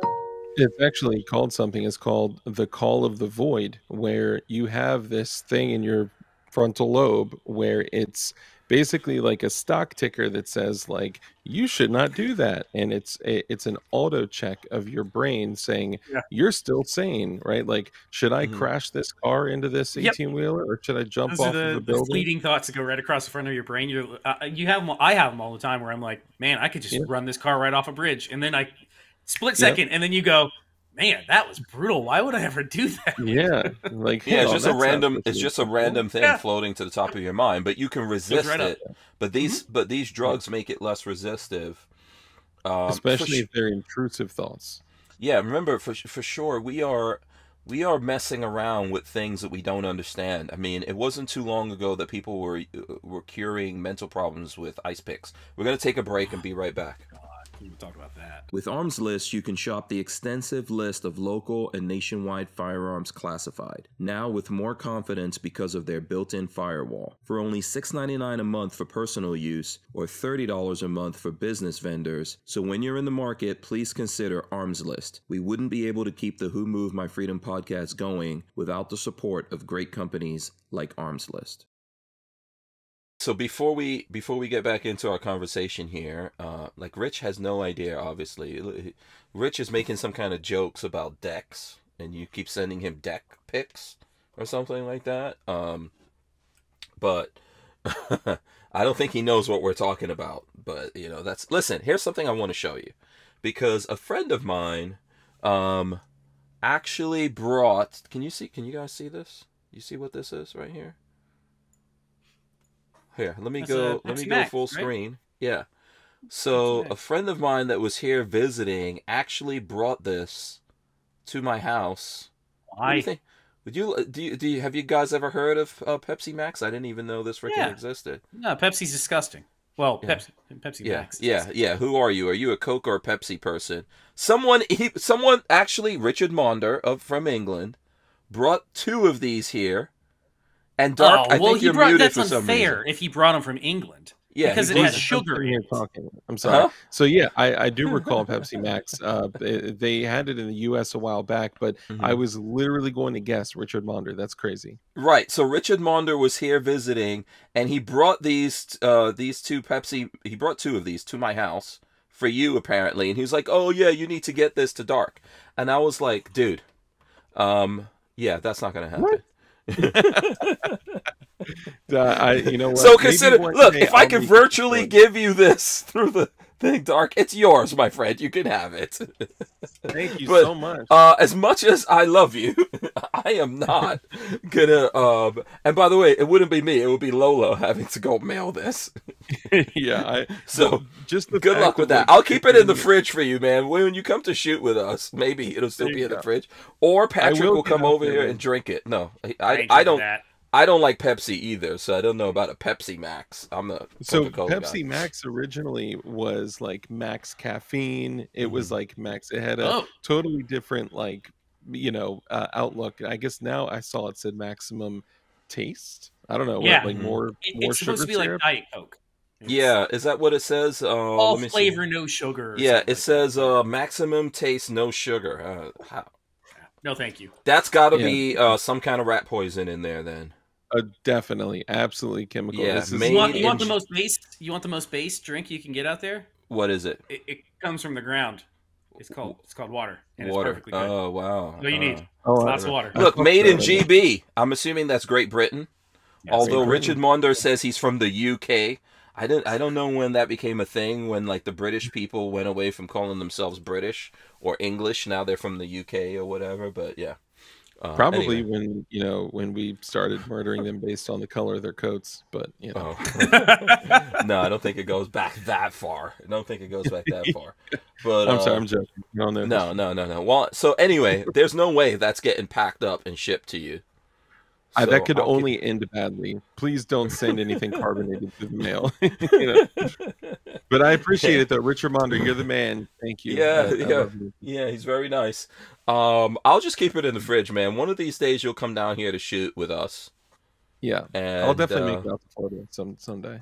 Yeah, and I guarantee you that thing will still be in the fridge because I don't drink Pepsi either. So awesome. I will admit that a good nice cold Coke every now and then is delicious. Oh, nice, yeah. And he said that's good with rum or something like that, Maunder. I mean, it's soda and Coke and rum sort of thing. Yeah. So, but if you're using it for that, if somebody gave you a Pepsi and whatever, Pepsi and rum, and then a Coke and rum, if you're mixing it, like, are you really going to be able to tell the difference of which one is Pepsi and which one is Coke? I don't think so. I think I could tell the difference. I think I could tell the difference between Pepsi and Coke. Maybe, yeah. If you use the same, if you use like Jack Daniels or something, I might be able to. Yeah, that's true. I was thinking like Captain and Coke. I could tell when something is diet too, man, and I hate the taste of anything diet. Oh, it's nasty. That shit, aspartame is so bad for you. Yeah. Speaking of aspartame, aspartame is not good. Speaking of which, what kind of light beer do you guys drink? Are you guys Coors Light? Are you guys Bud Light drinkers? Light beer, you fuck. This is a thing, right? Do you know what I'm talking about, Patrick? Yes, of course. Dylan Mulvaney. Yeah. No, I drink Coors. I drink the full calorie Coors. I don't drink any freaking. I don't drink anything light. I don't drink that. We also don't drink. I haven't drank in a while. I'll drink a Heineken, a Guinness Stout, like real men. You know, maybe a Dos Equis. Hank is not a drinker. Nobody out here listen to him. Lola can put some bet down. Hank does not drink. Yeah, but I'm saying if I'm going to drink a beer, I'll be damned if I drink a light beer. They'll come over to our house, and Lola and I will sit down and have a couple glasses of wine or a whiskey or something like that. Hank, no, not for him. No. Yeah, I'm like that. I don't drink like that. I mean, so every now and then I'll have a drink, right? Or if in the right environment, I'll have a drink. But I'll have like, you know, a Macallan 12 on the rocks, or like a Macallan 15 or something like that. Like I keep that what the hell? What is that? Is that a beer? Is that some kind of beer? That's a single malt Scotch. Oh, okay. Yeah. JCP 15-year-old beer, Hank. It's a 15-year-old beer. JC, I don't know. I have no way of knowing. It's gonna be how old that Pepsi Max is when I finally get to drink. Yeah, exactly. JCP 90 says Hank drinks Bud Light. No, I don't drink any kind of light beer. I don't drink anything light or diet anything. My dad was a Bud Light drinker, and they were up here yesterday for. Is he mad? Is your dad mad with everything going down? He's not mad, but he was just like, "All right, this is disgusting. I can't believe any of this is real." And I was like, "Yeah, you got to buy." My mom. So my mom is the more political of the two of them. Oh yeah, she is. She's awesome. She's the purchaser of the house as well, and she's like, "We're not buying Bud Light anymore in our house." Right. By the way, your mom's awesome, man. When I saw your mom and dad, I spent a lot of time. Your mom is super MAGA, if I could say that. Yeah. Oh yeah. No. She is staunchly conservative. Awesome. You know the funniest part of all that is that's where you look like your dad.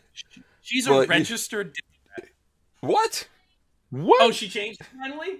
Oh, okay. Up until maybe a year ago, she was a registered Democrat. 100%. Oh, that's hilarious. Dude, look, you guys know that some of the beliefs that I hold, some people may say is extreme, but I voted for Obama on his first term. Like God, no. Yeah, like it. I wouldn't hold that against you. I did not vote for Obama for either. Well, no, one of those you can't hold that because y'all got swindled.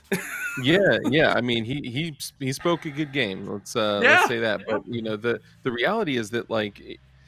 I want to say this, and I tell people this all the time to show you that people, their perspective can change, you know? So like anytime you meet someone and their values are different, people usually just write it off and they're like, you're going to die on that hill. Like, no, the way to do it, ask them questions, because most of the shit that they project, they don't even really truly believe. They've just heard it before and they want to sound educated. So ask them questions about their belief. And then when they answer, it'll be with some, headline. Then ask them another question about it. And then based on that answer, ask them another question.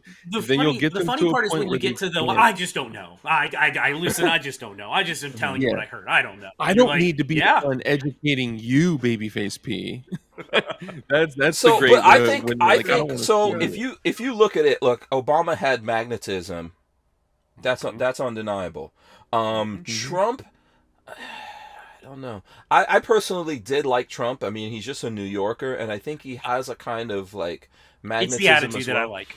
But if you rank the last, let's see, who's the last three presidents? Or let's go the last four. We got Biden, Trump, Obama, and then before Bush, Obama was Bush. Okay, so does anyone like Bush's face? Because I never liked his face. Never liked his face.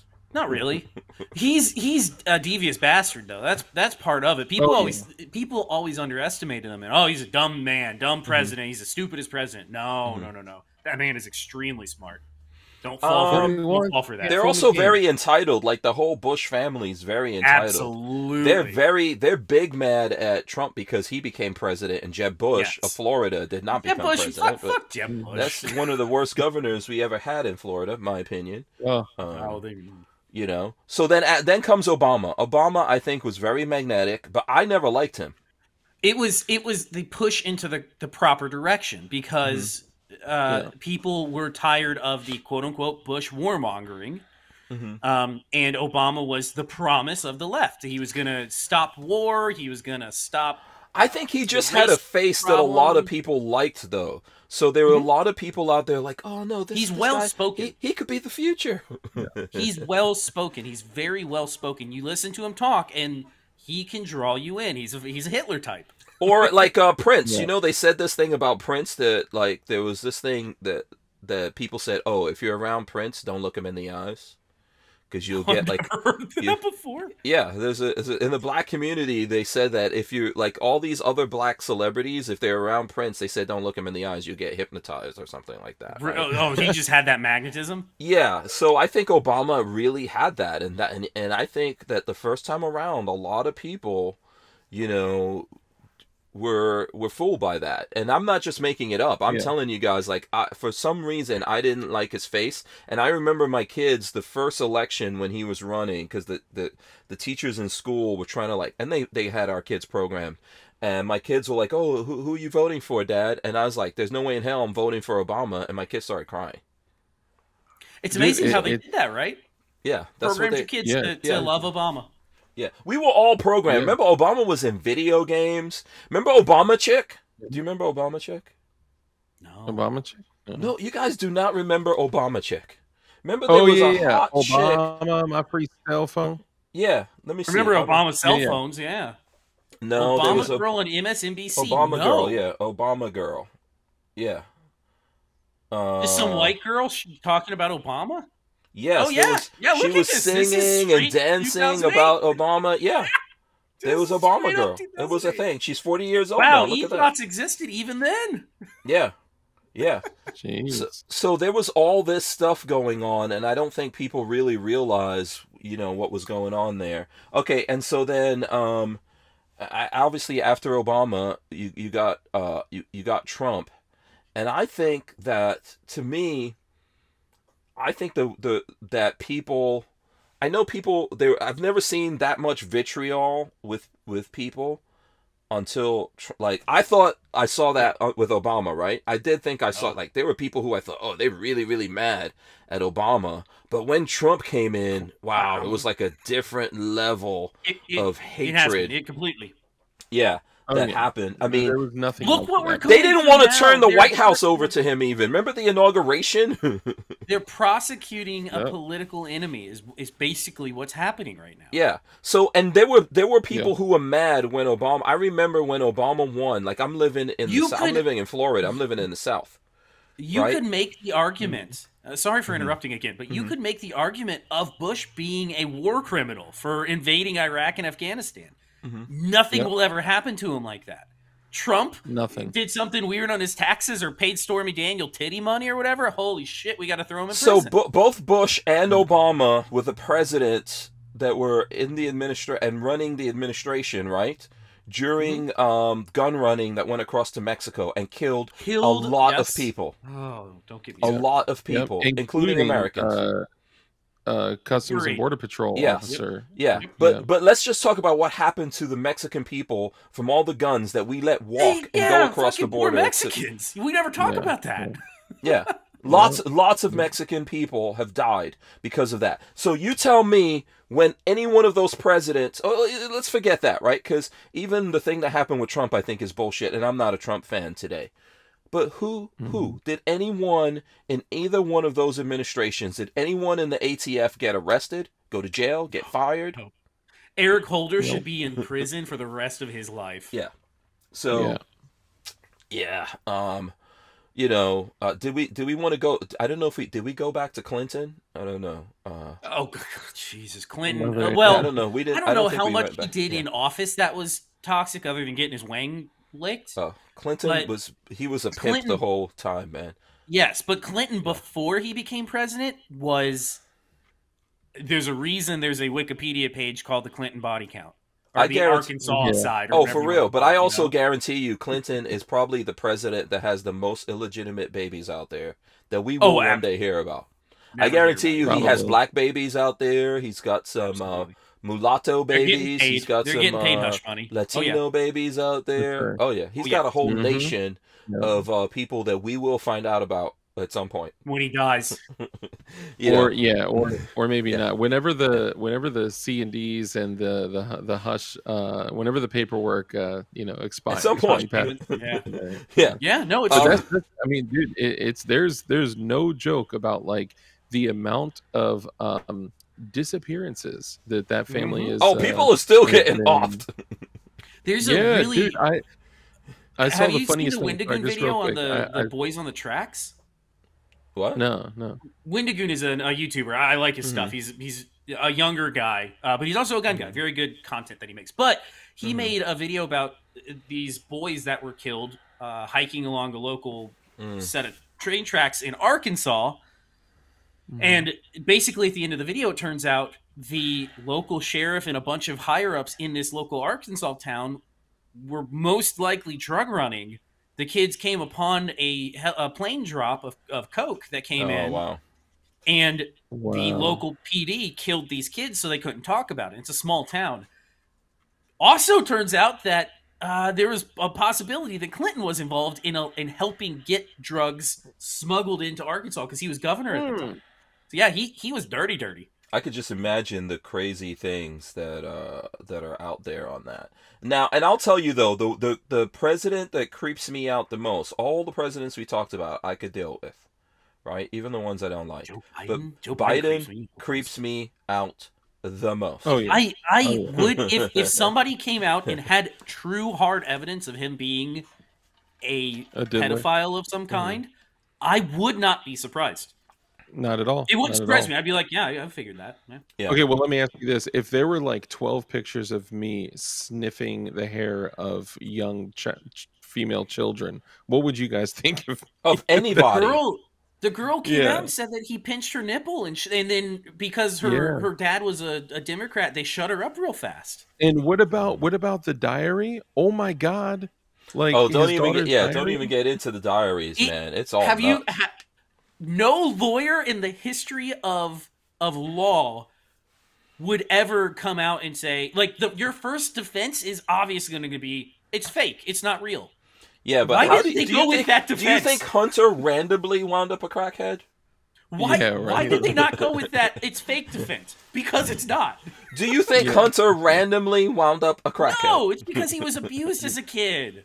That's how you turn drug addicts. You create drug addicts is by abusing them. Now, speaking of horrible stuff, man, this is horrible, but I'm kind of not surprised. Did you guys hear about the Dalai Lama? You heard about this? What the fuck was that? What Dalai Lama doing? apologizes. Lick my tongue or something? Yeah, Dalai Lama apologizes after video asking child to suck his tongue sparks outcry. It's on video. Him sticking his tongue out. The Dalai Lama has apologized after a video emerged showing the spiritual leader kissing a child on the lips and then asking him to suck my tongue, quote unquote, which is horrible. I don't want to even. At an event in northern India, in a statement Monday, the office for the Dalai Lama said he wishes to apologize to the boy and his family as well as his many friends across the world for the hurt his words may have caused, adding he regrets the incident. And then this is what it goes on to say. His Holiness often teases people he meets in an innocent and playful way. Right. Bullshit. Even in public and before cameras, the statement said. So he's done this. He's done this before. I've watched some videos of him, and he seems like a very likable person. So I'm really hoping this is some like, he doesn't speak the language well. I'll tell you. Here's something that I think. Right. That's so troubling, dude. Like, isn't it? It's disturbing. It's disturbing to think. But you know something I've always thought in the back of my mind. Man, this goes back to the whole Epstein. Please, Dark is sticking out. Don't even try it.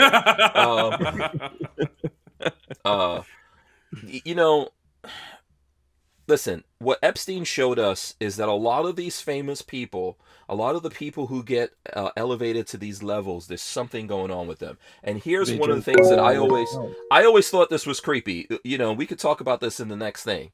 These two dudes hanging out, Dalai Lama and Michael Jackson. Now we know the connection. Right? There we go. Yeah. All they needed these was are creeps. Yeah. Yeah. Oh man, that's crazy, dude. That's it. Nothing surprises me nowadays. That I may get a little bit of like icky feelings, but like I don't even. I don't even. Yeah. I don't it's have sad the word. though that you hear something like this and you just go, oh, fucking of course, yeah, world elite. wanting to lick a child's tongue. Not well, that he's getting older, and now he's at a point that he can't control what he's saying sometimes in public. Yes, and we're seeing there's a lot of messed up people. Look at the Catholic Church. Stuff is coming out about them all the time. We're gonna take a break and be right back after this. Diddlers. We wouldn't be able to keep the Who Moved My Freedom podcast going without the support of a DAO, or decentralized autonomous organization like TUSC Crypto. TUSC cryptocurrency is a firearm-friendly e-commerce option for online payment transactions, secured on the blockchain. So when you're in the crypto market, please consider TUSC, TUSC. Yeah, so Rich is saying that people only get elevated when there's dirt on them so they can be controlled. And I think there's a lot of truth to that. I know it sounds like some Illuminati shit, but think about it. All of these people there's so many people in the world that we're finding out, man, these guys are weird. We're just starting to see what they're up to. We're just living in a world now where they can't get away with this. In the past, they would have gotten away with it. It wouldn't have made news. Because they would have killed you. You would have been the king. Well, they could have killed the story. In today's world, you cannot kill a story anymore. Yeah, exactly. Yes. There's nowadays, you're always on camera. You're always being recorded. Wherever you go is being tracked. Every doorbell has a camera. Like, we are in a completely different world right now, to where you can't hide. Well, it is less it is less easy to hide from the truth. But then again, there's also ways that, the elites can hide the truth to a certain degree. Yeah, things start to come out in situations like this where the person gets so old. That's the same thing I think going on with Biden. He's so old now, he's not in control of what he's doing, and that's why he's doing these things more and more in public that he's done forever. These are natural instincts. Like, how does this even come out of your mouth? How does it come out of your mouth? Because you talk like this all the time, and people don't realize it, right? Well, so the other thing is, like, I thought this was a joke, so I kept hearing people say it when, the Nashville Transformer, did that terrible thing. I heard that he basically came to the podium to talk, and he was like, I was brought here because I said there was going to be great ice cream, and starts laughing. Like, okay. Oh, you're talking about Biden, That was he actually did that? Yeah, there's video of that. Yeah. Yeah, that was a real thing. He actually did that. Like, okay. That's Biden. There's only 6 people dead behind you, but don't worry about it. Yeah, like, oh my God, it's, so unfortunate. No, Biden. So this incident happened, and then Biden was at some event, and people were trying to ask him about it, and he came up but Biden's gone. Did you see, we've talked about last year at the Easter thing at the White House, and they had one Easter bunny. Do you remember that? Do you guys remember? Yeah, do you remember last year we were talking about at the White House there was Mark, I guess, doesn't remember. So Biden at the Easter event last year walked up to the crowd on the side, and somebody started asking him questions, and he started making conversation about politics, and the Easter bunny walked over, grabbed him by the arm, and pulled him away. Yep. The fucking Easter bunny. Yep. Somebody in an Easter bunny costume. So guess what's happening now? Guess what happened? All of the staff has to wear an Easter bunny costume now. Now there's more Easter bunnies.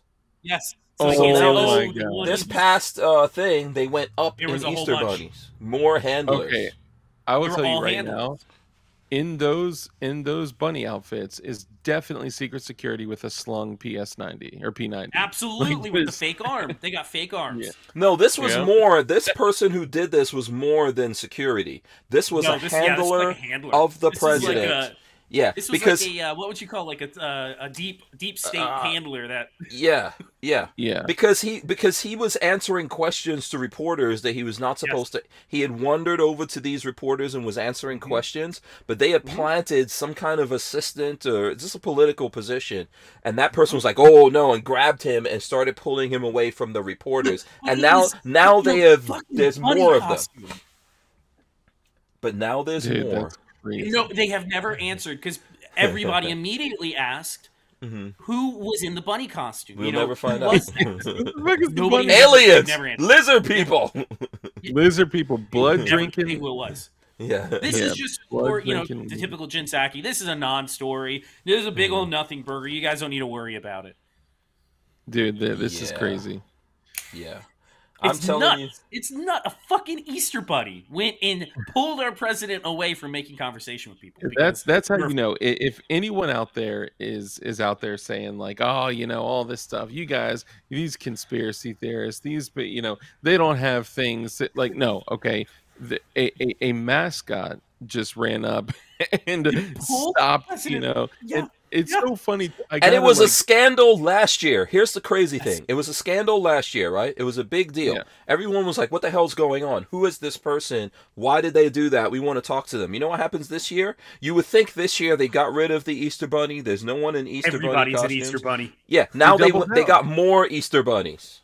They double down. They have to. If they don't double down, they feel like they're not taking a stand for, so they're either doing this to be as memeable as humanly possible, or they're just doubling down to they just don't give a shit anymore, man. They just don't give a shit anymore. Probably Flying Rich is talking about lizard people. Shout out to Flying Rich, okay? He's still out there. Have you guys, so you guys are younger than me, you guys ever heard of the movie They Live with Roddy Piper? We are fucking living that right now.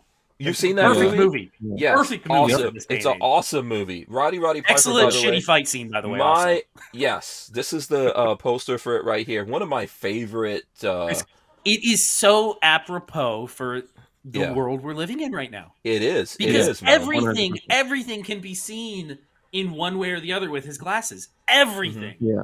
And the problem that I have, and Dark can probably speak to this as well, is Dark. Have you seen the movie Dark? Yeah, it was a long time ago. This is a great American. So it's worth looking at again. He puts on those glasses and can see through the visage of what aliens are telling people to do. So he looks at advertisements and it tells breed or eat this or do whatever.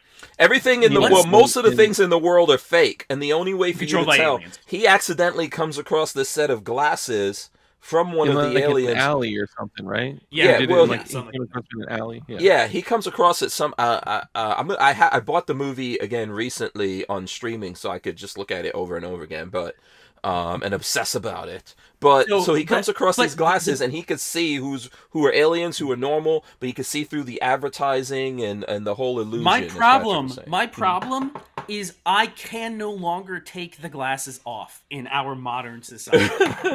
It's true. I can't take them off. A movie comes up, and all I can see is the message behind the movie. Advertising for McDonald's, all I can see is stay home, get fat, and do nothing, Because you actually are using your own brain to think instead of using, whatever, bullshit people are feeding you. Yeah. Most people don't have that capability of thinking for themselves. It's crazy. How do you not see? It's so blatant. We don't even have TV. I go to my parents' house, or when we go to North Carolina, we'll watch TV at night to wind down. I can't sit there and watch TV because of the advertising that comes on, and I just every single time it's a Asian and a black couple, or it's a black and a white couple, or it's a white dude, a black dude, a white dude, a black woman, and a black kid. Which I don't know how that happens because it would be a mix. Yeah, you can't have like a nice black couple anymore, or a nice white couple. I saw an ad on Utreon of all places for a maybe it wasn't on Utreon. It might have been a different thing I was watching, but it was for a cologne from 1998. I was going through a bender of watching old 1990s commercials because it was nostalgic. This cologne ad came on for something that you buy at Sears. Obsession? Is it Obsession? Yeah, it was something like that. It was one of the brand name colognes or perfumes. Two sexy white people, two sexy black people. But they were with each other. The two sexy white people were a couple, and the two sexy black people were a couple. But here's the thing. I've got nothing against seeing that would never happen today. Well, I've got nothing against seeing a mixed couple. Mixed couples exist. I'm the product of a mixed couple, right? But the point is, it's being pushed as an ideology. It's not just the people out there living. Dude, it's so much worse than that. Here, go ahead. This is what I feel. This is how I feel. This is the best way I could describe it. I described it to people like this. It's like you're watching, because you come home, or you've worked all day or whatever. I work at home typically. You've worked all day. You want to unwind now. You're sitting down. You want to go to TV. You want that to help you unwind. You want to like release a little bit, But then it feels like you're looking at these things and someone is taking out a dirty dick and slapping you in the face. Yeah. Yeah. That's what it feels like. Yep. It's like so intrusive, and it just jerks you out of everything, and you realize, yeah, you're just pushing some shit on me that I don't really want to see this. And it's even in movies. Like now I'm looking at movies and I could see the Bechdel test. If you guys don't know, I've said it before. You can't take the glasses off any longer. Yeah, you could see like, oh, all these the women could be the bad guys. Like Shazam is coming out, and you look at the trailer for that, and you see Shazam, and then you see all these old ass chicks, and you know exactly what's going to happen. Even though they're the bad guys, they're going to somehow be the good guys. The women are all going to be smarter than men. The men are going to be idiots. You know everything that's going to happen. I was just about to say that is the biggest trope right now in media, is the man is the retard and the woman comes and saves the day. In commercials. And it's the same thing. Look at like the old the old like black sitcoms. It was always the white guy that was like the stupid, like, howdy diddly neighbor, but like so this is bleeding into so much more of our, and by the way, I have like black family and stuff, right? So anyone out there, fuck off.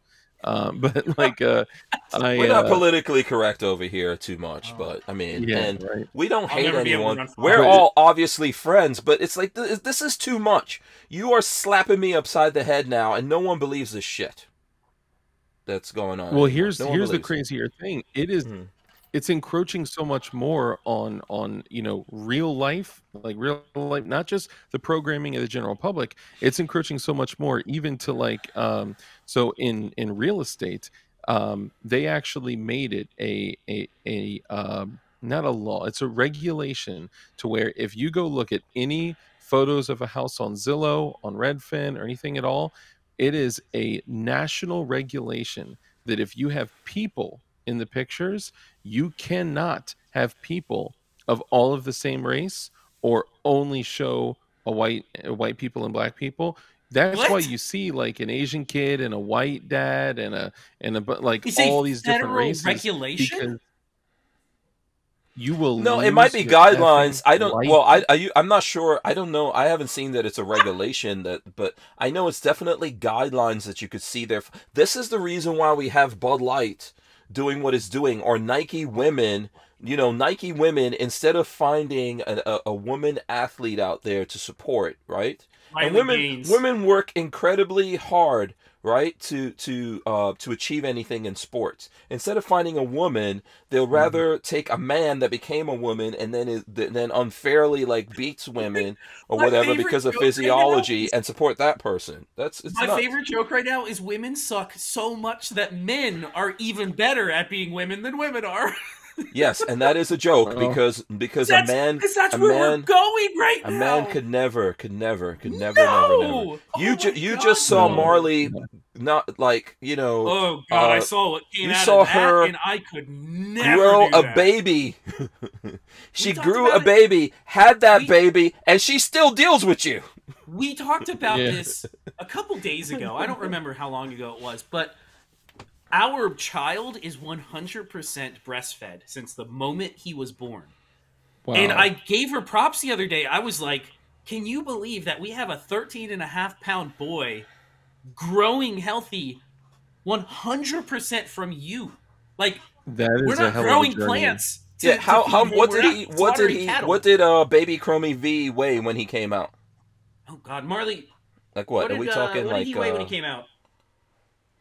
710. 710. Okay, if I push out a 7-pound 10 poop turd, if I push that out, okay, I won't ever eat again. I won't ever eat again. I would never eat. No. Seriously, I'll be on a liquid diet for the rest of my life. Can you imagine a woman like my wife having a baby? You guys have been here, having a baby for you and even talking to you anymore? Oh my God, no! And that's like this is the crazy thing. Like men, Because as a dude, I'm done with you. The world will be finished. Yeah, go ahead. Oh yeah, no. Even if we get like a cold, we're laying in bed like, oh, I'm done. I'm done for a week. Yeah, we can't do it, right? Yeah. Like, but women just have this like, just like inhuman, unhuman, whatever. This crazy ability to just like push through pain, and then to still like feed your ass or go through like breastfeeding is not fucking easy. Like we went through that shit for the first month and a half was torture watching her do it. Yeah. And I kept telling her, we'll just get a bottle, I can go get formula, and she fucking nope, absolutely not. Now they're great. She's gotten it down, the two of them are perfect, but it's just unbelievable that there's a 13-pound child in the other room who is 100% living off of what she creates for him. That's nuts to me. Yeah. Like, doesn't that just seem wild? The really horrible part about it, and when we track back 100 years from now, when they track back to where we went so wrong, is the part where we were trying to uplift women. Because, granted, right, women have gone through things in society. Right? And we're trying to uplift women. But the day when we decided to tell our daughters who worked hard in a sport to compete with each other so that they can get scholarships and go to good schools and make their lives better, when we started telling them, you know what, a dude could just identify as you, a woman, and then therefore compete with you and kick your ass and then just flush everything that you and all these other girls and young women and women worked for down the drain, that is going to be the pivotal point where we abandoned women, and even the liberals who were talking women, abandoned them. The women out there, the women, the famous women, the actresses and the politicians and all these folks, the wealthy women turned on their own sisters and decided to put men above them. I think it's funny crazy. Because this is what happens with the left is you have to just keep going. You can never say, okay, we got progress, we're done. They when double you down. are a progressive, it has to go and go, and there's no stop. There's no end to that train. So they start eating each other alive, and I fucking love watching that. And you know, Anna Kasparian from the Young Turks has been losing her fucking mind about being called a birthing person or a vagina holder. Oh my God. And she's the biggest or assigned woman at birth. Yes. No, she's been going ape shit on Twitter about it. And it's like, this is the ideology you have been pushing. This is Lola is disgusted by this as a woman. Marley is too. When I show her for me, I'm like, what the fuck is going on? It bothers me. But when I see the look on her face when she looks at this, she's like, wow, is this what society... Marley just goes, oh, fuck that. Fuck you, fuck that. So, and look at what happened. Do you know there's that young swimmer, I can't remember her name right now. Someone will tell us. Riley Gaines. Yeah, Riley Gaines. She goes to talk, for women, okay? And a bunch of men beat her. And get attacked, and the security of that college did not protect her. You can't make this up. They didn't even arrest anyone. A man was allowed to hit her. And then they barricaded in her room and demanded money from her. They held her hostage for ransom. Men, oh my God. Men, this is not a bunch of women. These are dudes in dresses. Held her hostage for ransom. You can't make this shit up. It's insane, and we're allowing it. And then the media, the news media that talks a lot of shit is happy that Trump gets arraigned over some bullshit. The left was when people would say, "Oh, you were wearing that short skirt. It was your fault for getting raped." This is the same news media that says you were there talking bigotry. This is your fault for getting punched by a dick man in a dress. This is the point where we become zombies. The point where we think this is fucking okay. And the point where other women, who they are women that came out of women, and they're like, oh no, it's okay to do this. If you don't believe that, you're racist, you're whatever the hell it is. It's fucking wild that to the left, men are now better women because they can outperform any regular woman. And that's exactly what this is. What a low bar, though. What a low bar. Like, this is how crazy it is. They have to follow their own logic down this deep, dark path, because if they renege on anything, then they attack you. Out, you get immediately canceled. They're trying to cancel Anna Kasparian, which, fuck her. I don't care about her. Just cancel her for all I care. I just think it's just desserts. You're getting what you're reaping what Who's you're Anna sowing. Kasparian? You're gonna have to refresh. I don't even know. She's that woman from the show called The Young Turks on YouTube. It's some commie leftist YouTube channel. Oh, I know about the Young Turks. Okay, right. It's the woman from there has been going ape shit on Twitter about being called a... Oh, and then she's getting pushed out by the rest of the left because she's talking about it? Because she's now against that, and everybody on the right is like, we've been telling you this for years. You know? Welcome. Like, welcome to the party. Yeah. They're total leftist extremists. Like, it's nuts. They're on the way on the opposite end of the spectrum. Oh yeah, they're commies. They're total communists, 100%. Total communists. Yeah, you know, this is insanity, man. This is witch doctory, right? That's why when we have people getting up in front of Congress that are going to be judges and stuff like that, and Congress is asking them, you know, like, can you, if you're a man that identifies as a woman, can you have a period? And they say yes. We're doomed. We're doomed. Yeah, we're gonna take a break. We're gonna come right back. The Who Moved My Freedom podcast is made possible by our partners at 2A Commerce. Veteran-owned and with over 20 years experience, 2A Commerce is the leader in custom e-commerce and web application development in the shooting sports industry. Clients include major brands such as Guard Dog Body Armor, Sylvan Arms, AccuFire Technologies, The Tactical Games, Warrior Knife Company, and yours truly, Hank Strange. Visit 2A Commerce and support this show by supporting them. Once again, visit the number 2acommerce.com. Okay, so we've got some rebellion in our chat. Oh no! Who did we piss off? Because we're not showing any Gorn. I mean, right? Oh. I think rightly so. Let me see. Show off what I got over the weekend. Yeah. Gen Champ Jr. says show some Gorn. Is that a 4 or a 3? That's a 3. Benelli, you're muted. You're muted. Is it automatically muting him? Yeah, I think. Sorry, no, I do it because I don't want to do it or make noise over the ads. No, it's they can't hear us. We get muted automatically when the ad goes, so they can't hear us. So we can talk shit all we want. So that's why when the ad comes up, I just keep talking shit because it doesn't matter. Okay, he would talk shit anyway. He does not really actually care, but he's right. So this is an M9A3, and you know, a lot of people may say like, "Dark, be careful. That's hot." It's actually not hot. This is a Snapcat. A laser. Oh, laser. Snapcat. Look at that. That's cool. Yeah, you can see it. Yeah, so I can, I can do like dry fire practice. That little laser is actually how I got to a sub 2 second draw to first shot. That was on a Beretta or on something else. So on something else, on my 43X, but on an overt rig, I am sub 1 second with my Safari Land with this. Wow, it's pretty nuts. But it's like thousands and thousands and thousands of reps to get there. But yeah, so I changed. How do you get to Carnegie Hall?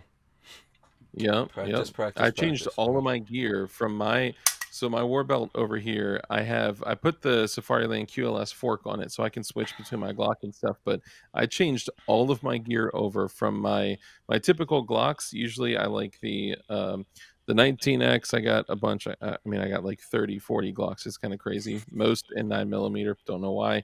I just like building them. But I switched everything over to the Beretta because like this thing from like an accuracy standpoint, dude, I'm like cracking ping pong balls at 25 yards. Like that trigger is just nuts. The new one, the new slide mounted safety Beretta is something I want to get my hands on. Single action only slide mounted safety. Oh, those are pretty nuts. Yeah. So I don't know if Patrick has a peanut butter gun, but I actually happen to have a peanut butter gun, so we could Oh, look at that! What? Heyo. Peanut butter. You go. Inside peanut butter. Flat dark earth is the color. I love flat dark earth. Yeah. So I'm about to get another peanut butter gun. I almost went to go get one today. This is a FN57 that I have. What do you?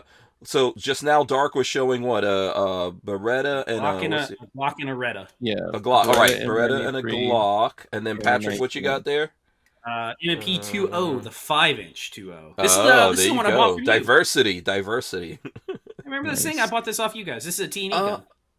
Oh, right. Oh, that's true. Yeah, I love this thing. It shoots great. Yeah, that goes way back. Let me see what you got again there, Dark. What you got? So this is my oh, I can't fit it on. So this is my M9A3, and I love it, man. I mean, this thing is just a freaking workhorse, and like the tritium night sights, threaded barrel, like it's got everything, and the rail. I love it. And then my typical when I'm not carrying my 43X, I'll carry this bad boy. But to give you as real of an example as possible, the 19+1 peanut butter magazine too. And I got the full size. I mean, yeah. Even for this FN, I don't have any friggin' peanut butter. I don't know. I think they do make those magazines though. But there you go. FN, probably the one of my favorite guns. Yeah, dude, that thing is beautiful. That's the new one. Yeah. And by the way, so there is a video now on YouTube that was exclusively on Utreon for the last few weeks that has this in it. It's got a Ruger and also the five. What are they? It's the Rock 5.7 from PSA as well. So, and by the way, my son is editing all the videos now too. All the gun videos you guys see going up, that's from my son. So shout out to him. He is an official editor for the Hank Strange Situation. Nice, man. And doing I will tell you, grab that picture from what I sent you from over the weekend. Picture.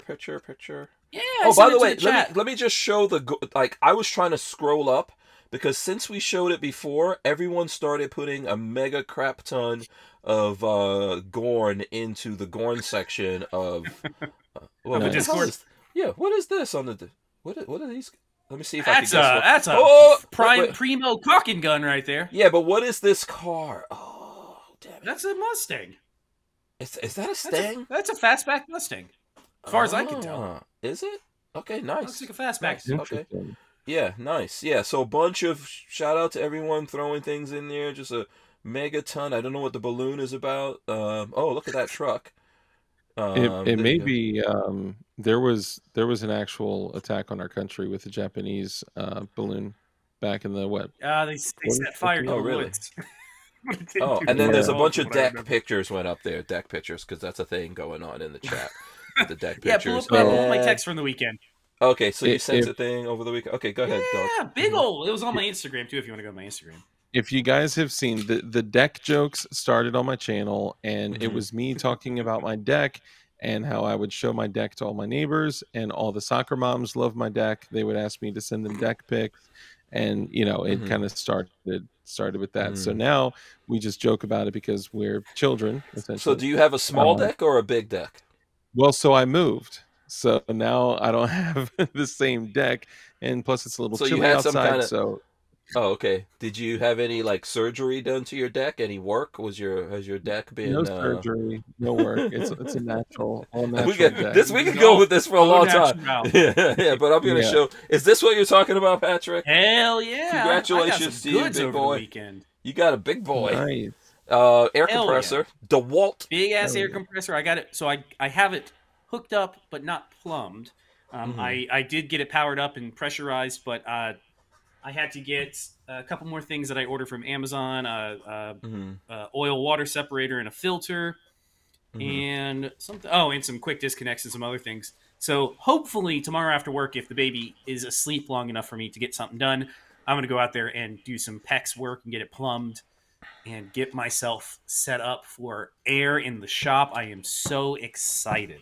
No, that's cool, and I'm gonna need you to get some tools and stuff so you can help me. Yeah, see, that's the thing is we can do quick change tires and shit. I'm coming over there with my with my new electric van. I think I told you guys about that. We can do pneumatics, full pneumatics. That thing is fully powered enough for that. I've got it. I don't know if you know this, Dark, but now I've got an electric. I have a regular van. That's what we're in right now. My Coachman Beyond, but. Yeah, I was talking about how awesome Lola is. One of the awesome things that Lola puts up with me and what I get into, I bought an electric E-Transit. So a Ford Transit van that is all electric. But it's not a camper van. It's not a camper van. It's a cargo. It's a cargo van right now. Yeah, it's a work vehicle at the moment. Yeah. So yeah. How do you like it? Like as far as the difference between like being electric and the non-electric, like how do you like it?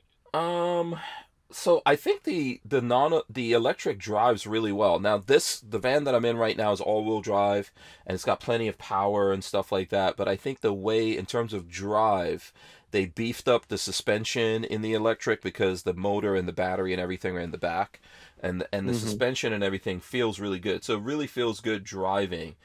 I would say the big issue with it is just that it doesn't have a very big range. It's got about 120 mile at the most range. Wow. So that's because it's meant for like last mile deliveries. But what I want to do with it, it is my daily driver. I'm going to make it so I can get out and make videos and things like that while I'm out with it. But then also it'll be like a weekender or something we can use as a light camper. But basically, as Patrick was saying, there's nothing going on inside. It's just empty.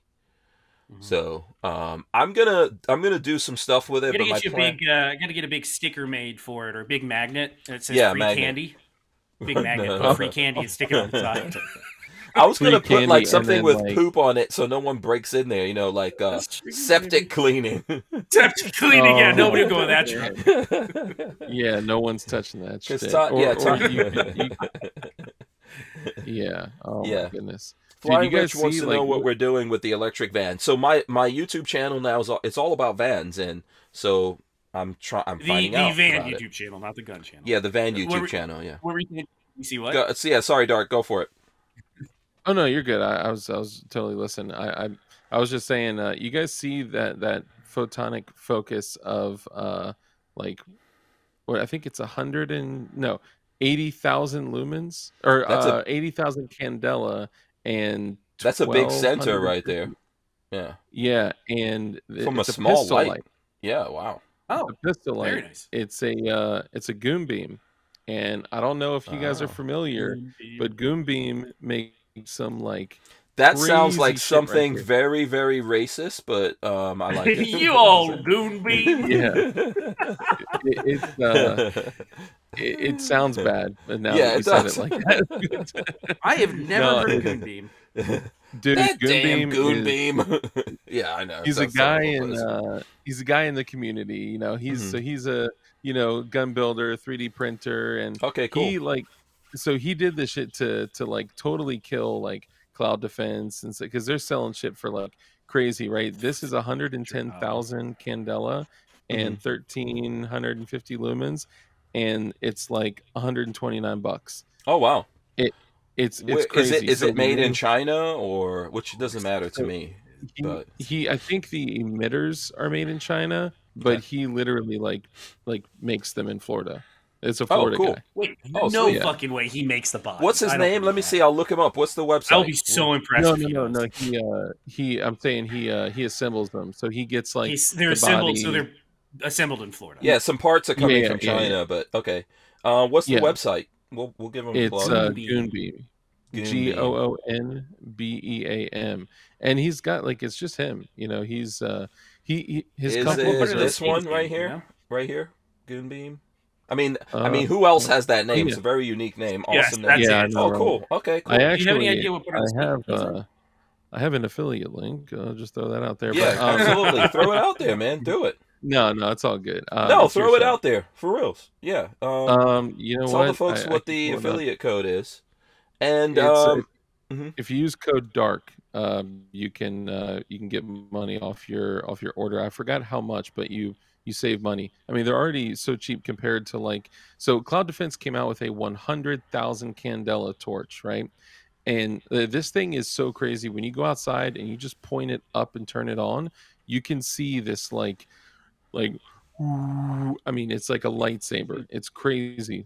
And when they dropped their 100,000 candela torch, he was like, okay, well, I'll drop 110,000 candela torch on the same weekend. And like everyone in the community, when they like 3D print a gun or build a gun, it's kind of like a troll to just be like, you got to put a gun beam on it, and you can use it with like all your TLR1 gear and shit like that. You know what? I need a gun beam for my 10mm high point right here.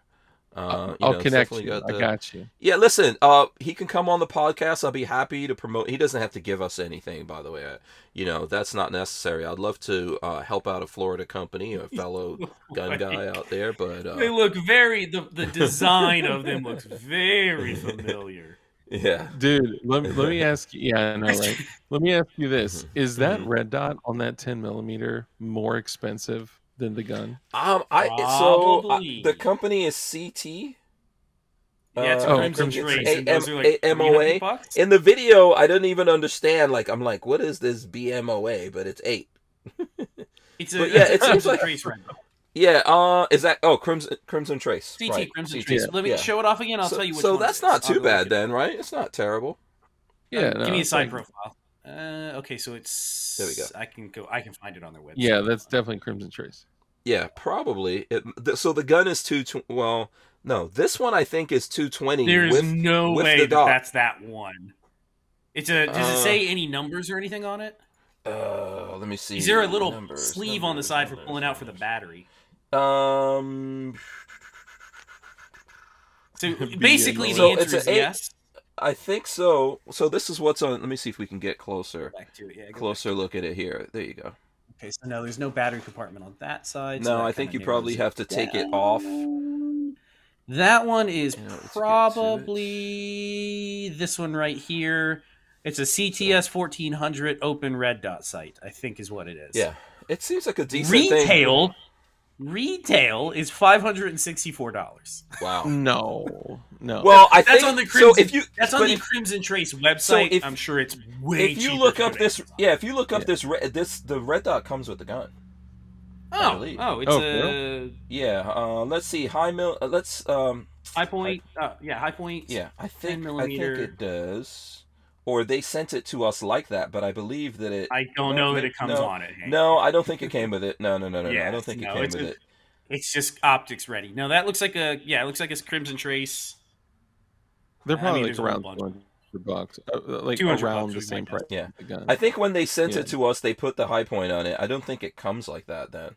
They put the high point on it. What do you guys? I mean, they put the red. What are y'all's thoughts on Primary Arms? I love their Arms. shit. Yeah. I know it's Chinese made, but I've never had issues with them. I beat the hell out of them. It's good stuff. We have a lot of Primary Arms optics. Yeah, I like it. I've got a Primary Arms on my 50 cal. Oh, nice. Yeah, I'm all about them, and they've always been great for me. And they're what is it? The RS whatever, the SLX10, the red dot actually. Mm-hmm. Yeah. Right here. This for $199. Okay, we're talking. Oh, that's a nice looking gun too. Oh, thanks, man. For $199, this thing is like the best optic for the cost, and it's doctor cut, which sucks. Like everything is RMR cut nowadays. Yeah. But if you use like a Strike Industries slide, for an example, then this can take RMR, doctor cut, like Delta Point, like anything. Yeah, this is a custom gun. It's a Strike 80, which is a crazy rare lower, and it was done by Arcane Tactical and Marconi. Thank you, appreciate it. Yeah, I like the little Twizzler. Yeah. Oh, very nice. Yeah. Yeah, that's cool. It's weird how we all got handguns. Yeah, you know what? I think they threw this red dot on here. That is the thing. Just imagine. And I'll tell you what, man. This thing. It's heavy. I'll say it's heavy. Patrick, we're gonna do another video when you have time. So we just did like an initial thing, but we'll do more. You got to realize that to not have a Browning tilting action, you have to put weight. That's just the way it works. And I'm telling you, this thing is heavy and not loaded as it is here. So when it's loaded, it's heavier. And even when I was shooting it, I was like, dude, this needs to be heavier. Because, I mean, that 10 millimeter is robust. So I'm... Go ahead. My bad. I was just going to say, there's nothing. There are reasons why it is what it is. Yeah. I mean, it's functional. That's the thing. And for it to be functional, it's got to be like that. And I'm telling you, like so the Fort Scott 10 millimeter was really hot. But in that video when we were shooting it, Fort Scott 10 mil is also full horsepower as far as I know. Big bada boom. Yeah, that's hot stuff. Yeah, that's hot stuff. Yeah. So I'm in the market for a 10 mil right now, and I was about to build a Glock 20. Then I was like, I want to go for a Glock 40. Then I was like, well, if I'm going to do that, then I'm just going to buy a Glock 40. And I went to go buy one. It was like $735, right? And then I found, I know, 700. Dude, get a high point for crying out loud. What does the matter with you? I'm gonna get one of those too, right? But I actually, I'm 3D print. So the 3D print guys have made some cool shit for this already, right? I know I'm cutting you off here. Yeah, but they have, right? Okay. Yeah. There's let me know what people have done because I haven't seen any yet. But go ahead. You were saying that you were looking at a bunch of different things.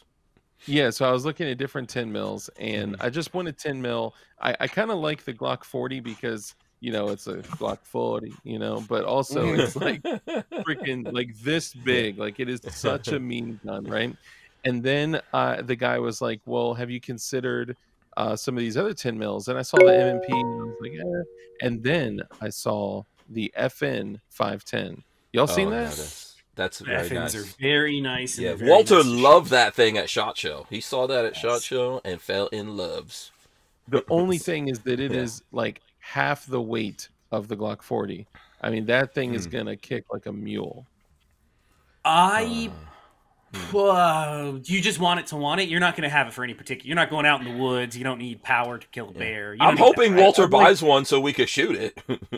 I like the capability of being able to kill bear. You know, personally, the Florida long bear. slide 10 millimeters are kind of where it's at. I like the long slide guns. They're awesome. Yeah. If you've never fired a Smith 2.0, this is my favorite.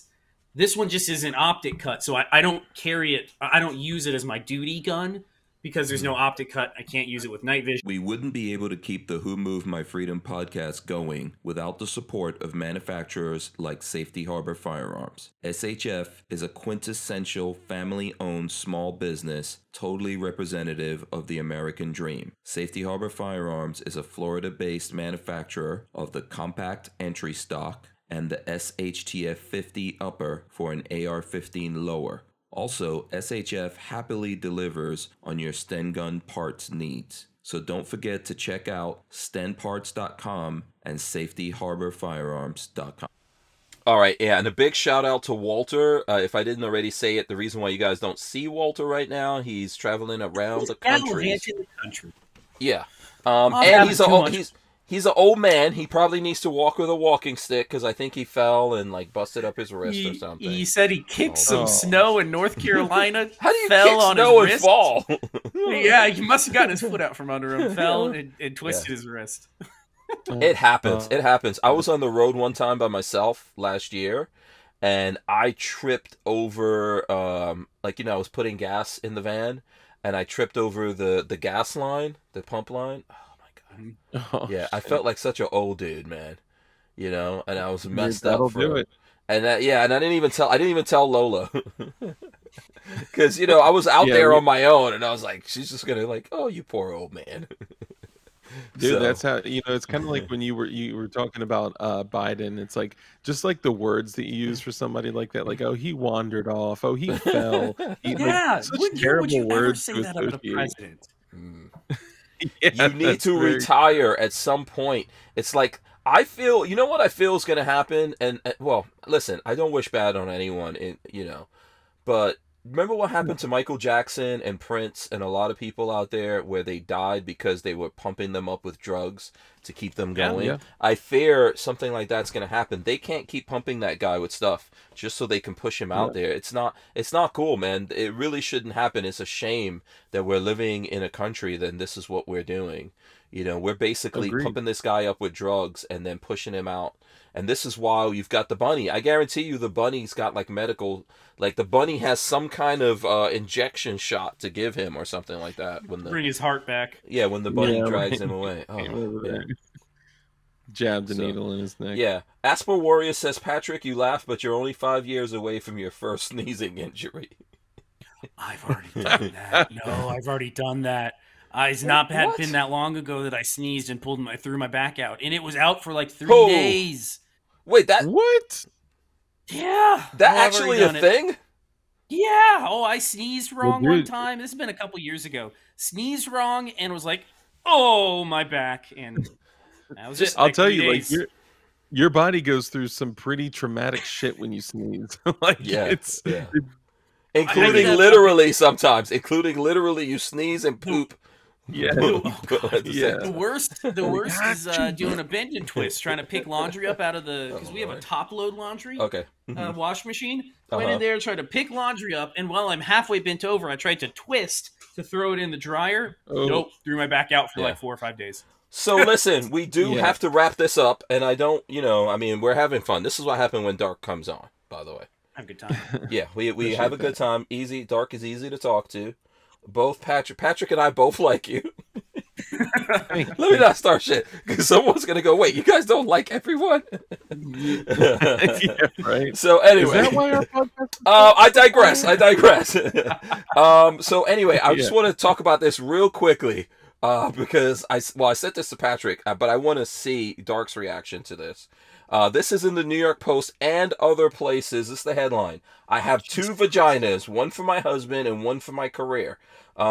Double her pleasure, double her fun. A woman born with 2 vaginas has embraced her rare condition and become a popular content creator on OnlyFans, saying she uses one of her organs for work and the other one for play. I don't know if you guys have seen this or not. I don't know if this is like some kind of publicity stunt to make her OnlyFans the biggest OnlyFans ever. I did check with Lola, that's our resident medical person.